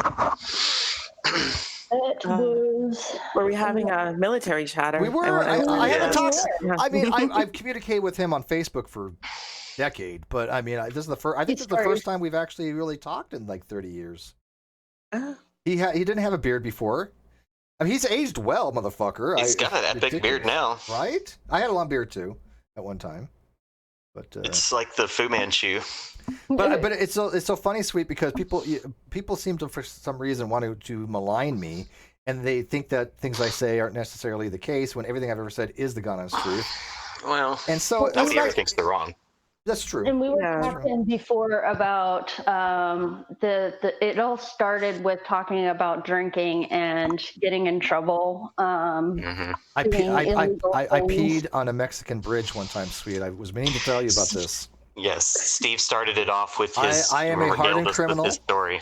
I am a the scum. deep dark secrets come out. Well, Sweet had told me, she's like, Steve, the only really thing that could fuck up anything is if you if I find out something really, really, really horrible about you. So I've been keeping the secret from her for a very long time about me peeing on a bridge back in Mexico when I was 20, because I just knew that it would probably be a deal breaker. I get it. You know? If that's the worst thing you've ever done, I kind of feel sorry for you. No shit, I've had a boring fucking life. What do you want? I've had a boring life. I'm okay with that though. Me and Coral actually tried to spice it up a little bit. We tried to tell like sexy stories, but Steve was like, "No, we want to hear about crime." Right. Well, I want to hear about. I know. Coral has some great sexy stories. I've heard a few. Yeah. Well, we're saving those for the Patreon. Well, right. The explicit ones are Patreon only. But so anyways, it's nice to actually reminisce about these stories because, I mean, I try to recall them as much as possible, but it's really hard after 30 years. I don't know how Rob does it. He actually runs the GS Destruction Facebook page. So he's been ingrained in this culture ever since he left. I just distanced myself from it. So I got to ask you guys then, too, the other Navy guys. I don't know if it was maybe a Pensacola phenomenon, but it might have happened other places. But like, we were stationed there in A school with Marines, right? Not with them, but they were in another building. And so they would, on the weekends, some of their pastimes would be to hide in the bushes in grease paint and catch students going back to their barracks and tie them up and leave them in the bushes. I've never heard of that. Yeah. Yeah, that shit happened, man. Like, people would do that shit. It was crazy. No, I remember well after I left, there was a big flap because they weren't graduating enough nukes. People were failing out, and they started cheating, and they started giving them the test. And I mean, like, a whole bunch of people got kicked out of the military for that shit. Yeah, that's bad. You don't. That's pretty bad too. Can't pass the test. Big flap. Yeah, big flap. In charge of the nukes. Yeah. Well, there's got to be an article for that. I mean, well, it's under ethics, right? I mean, you could. Is it? Yeah, that's what I'm saying. There's got to be a. The Navy's really big on ethics. It's a general one. Yeah. If nothing else, they can always get you on a general. Yeah, well, the catch-all, the Article 13 general, I think it is. Yeah, Article 13 is just be like, okay, this is 13. You looked at me wrong, Article 13. Yep, something like that. I mean, they tried, but I mean, they couldn't prove nothing. Like I said, I only went to XOI. Right, so but fraternizing is different, though, isn't it? I got my good conduct medal. Yeah, I never had fraternization because I only dated one person from the military kind of thing, but she was on a tender that was a completely other ship. She's on Tinder. She was on Tinder. She went. Yeah, she's probably on Tinder now. Yeah. Oops. I say I only got fraternization once, which is shocking. It should have happened a bunch more times, but I'm glad it didn't. Boys end up after a while. Hey, Rob, next time you do this, because I mean, I like to like do some more Navy stuff. Yeah, do you have an actual computer? I mean, your phone's good, but I mean, love if you had like an actual computer and join us for like. We'll get Peroni, we'll get Ken. I know he's busy with family right now, but would you like to come back and have a Navy talk? Sure. Yeah. I mean, this is a rum and coke night. We just sit around and chill. I mean, obviously I do other stuff, and we don't have a lot of people watching tonight. It's just kind of chill. But some other times we actually have quite a crew. Yeah, we'll have like 20 people in here. Yeah, I mean, well, I've had the non sequitur, the highest we ever hit. I think we had like 1,300 people watching. Yeah. And here we've had 880. I think was the highest I ever hit. No, I hit 1K. I think one time. Yeah, 1,000 people. We'll make you famous, Rob. You want to be famous? YouTube famous. I'm good. Thanks. Yeah, don't blame me. He's like, Yeah, smart man. Dude, you don't even know the hell that happens when all your life is public. yeah, it was a minor miracle that Sweet came in. Yeah, Just so you know, Steve, I actually hit 1,000 subscribers on YouTube before you did. So Oh, nice. Well, I had 33,000 on the other channel. I have 15,000 on this one. I have 5. Yeah, it was Steve. If you listen to Kyle, he was responsible for Yeah, I all remember when you 33,000 of those subs, man. You remember what, Rob? I mean, Rob, what was that you remember? no, I remember when you first started, and I was quite high up there, and we had Yeah. a discussion about YouTube, and I remember it. so I was there at the very beginning. I Steve. remember. Yeah, I mean, he's followed me for a while. I've been by your side since day one. Yeah, you just never really came around. But I like I said, you never jumped into a hangout. You just kept, we've kept tabs over the last 10 years, but you just never really had a conversation, which is odd, and I missed that. This is the first invite I've gotten, so hey. Man, it's nice though to touch base because, like I said, I tell people, look, you make connections in your life, and there's certain people that you just know forever. And I've known him 30 years now. I've known Michael. I've known Ken Hopp, who was one of my best friends in the military for 30 years. He married somebody that I introduced him to, and so did you remember about that? Do you remember I was his best man at his wedding, Rob? Remember Sunshine long before they got together? Yeah, I was dating Sunshine. If I could find out he liked her more than me, I guess. And we actually got in a fist fight on the mess deck over her because I felt betrayed. And then the next day he comes up to me and he says, "Hey, Steve, I'm getting married to Sunshine. You want to be my best man?" And I'm like, "Sure." Hey, Robert, is your wife a former military member? No, she is not. Okay, yeah, I was about to say anybody that has a lasting marriage probably didn't marry another service member. Well, It's very rare. I am It's the rare. exception. Yeah, okay. I didn't say so not all, right? Not all. But yeah, we're working on 16. But we have an open relationship, so that's the reason why it works. Probably the non-combatant type branches, like where in the Navy you're not necessarily fighting with people or shooting at folks. It's probably a little bit easier. Yeah, Man, I was not married to a combative. Marine. Yeah. My first wife was a Marine, so I can vouch for the. Yeah, she was. I mean, you know what's combative by nature? Marriage. Women. Yeah. Women. It's an active combat, right? Yeah. No.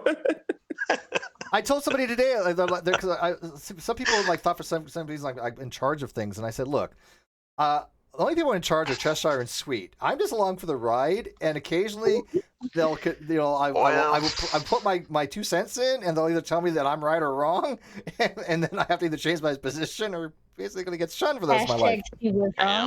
Yeah, I'm not the person in charge that people think I am. I'm just not. It's really true. He's really not. But why do they think that I am when I've been so honest? I mean, they think I'm lying about this. They think I'm like kidding. I'm not. This is not hyperbole.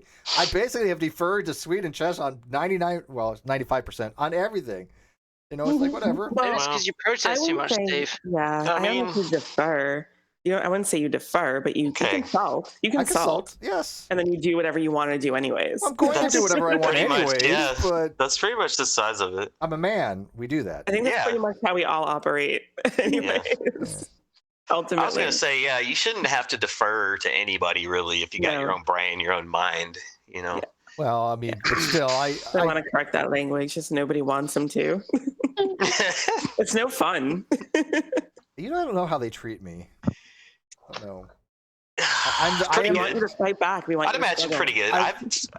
I'm the victim here. Okay, can we have some victimization here? Come on. Play the card. Sweet boy. takes advantage of me.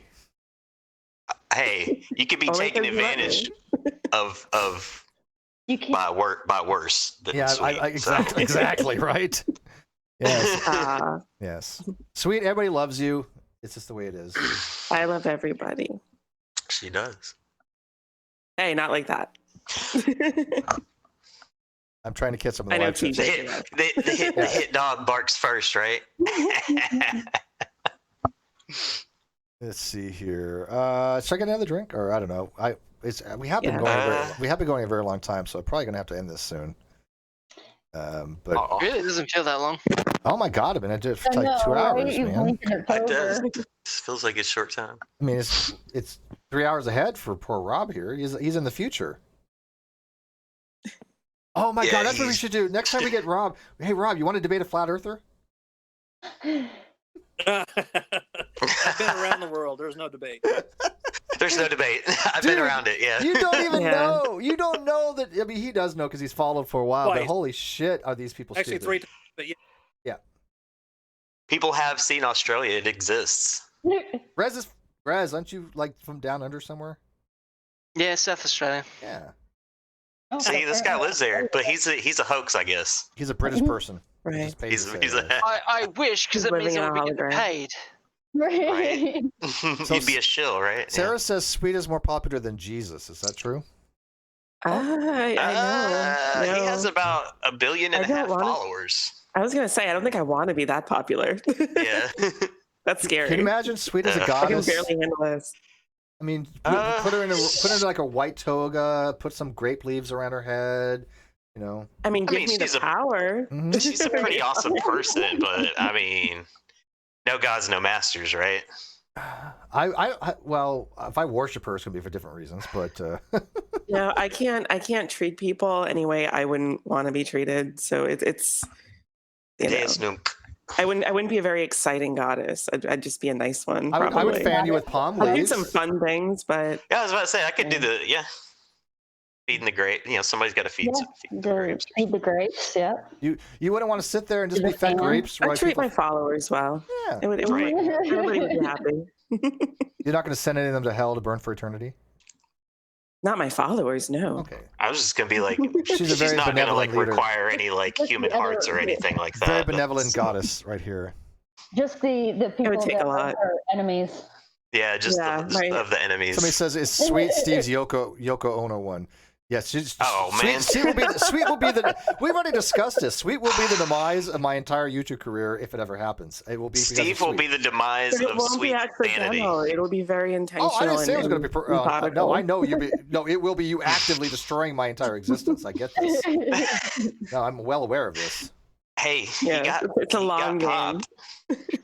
He was assassinated. So. I was like, look, if you want to invest all this time and effort for a long game. I had 2 opportunities, man. I had 2 opportunities. Yes. She didn't stab me either time. That was a.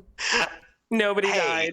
You're just lucky that I was there. That's what I'm saying. That's what I like. That's what I like in a woman. One that doesn't want to stab you in the middle of the night. I don't. It's just what I mean. Simple things. Yeah. Right? Well, I mean, they can want to. It's not about whether or not they want to. Oh, it's whether they act whether on or not they actually do it. Oh. Yeah. That's what you have to look out for. No, I think that the wanting stuff bothers I think me. I also don't want to spend time with somebody who's contemplating that either, though. Probably. Yeah, exactly. Right. I mean, now I'm not concerned. Then avoid all women. I don't know what to tell you.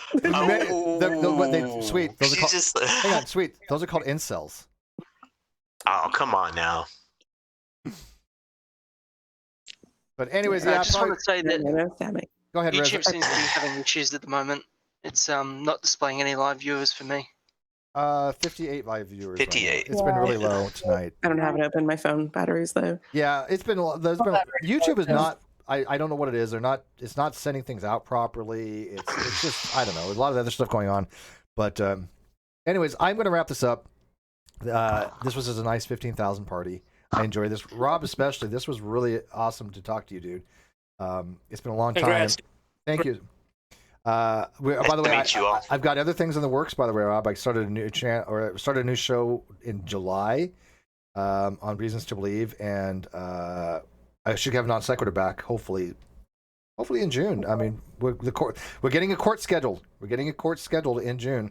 They're changing some things around, so Awesome. it'll happen. So Yeah, I've been following the drama. I know. Waiting for it to resolve. Yeah, well, it's been a hell. It's I mean, coming. it's been hell. But anyways, guys, thanks for watching this. I really appreciate all the support. Rez, thank you for the super chat, and for the people that watched. This was just fun, and I needed this tonight, especially of all the shit that's been going on recently. We needed time. If this is what we do on Rum and Coke, to say fuck it. That's right. Oh yeah. Okay. So with that, guys, I'm going to end the stream if I can figure out how to do it again. And good night. Good night. I'm telling you, it changes every time. I don't know why. Good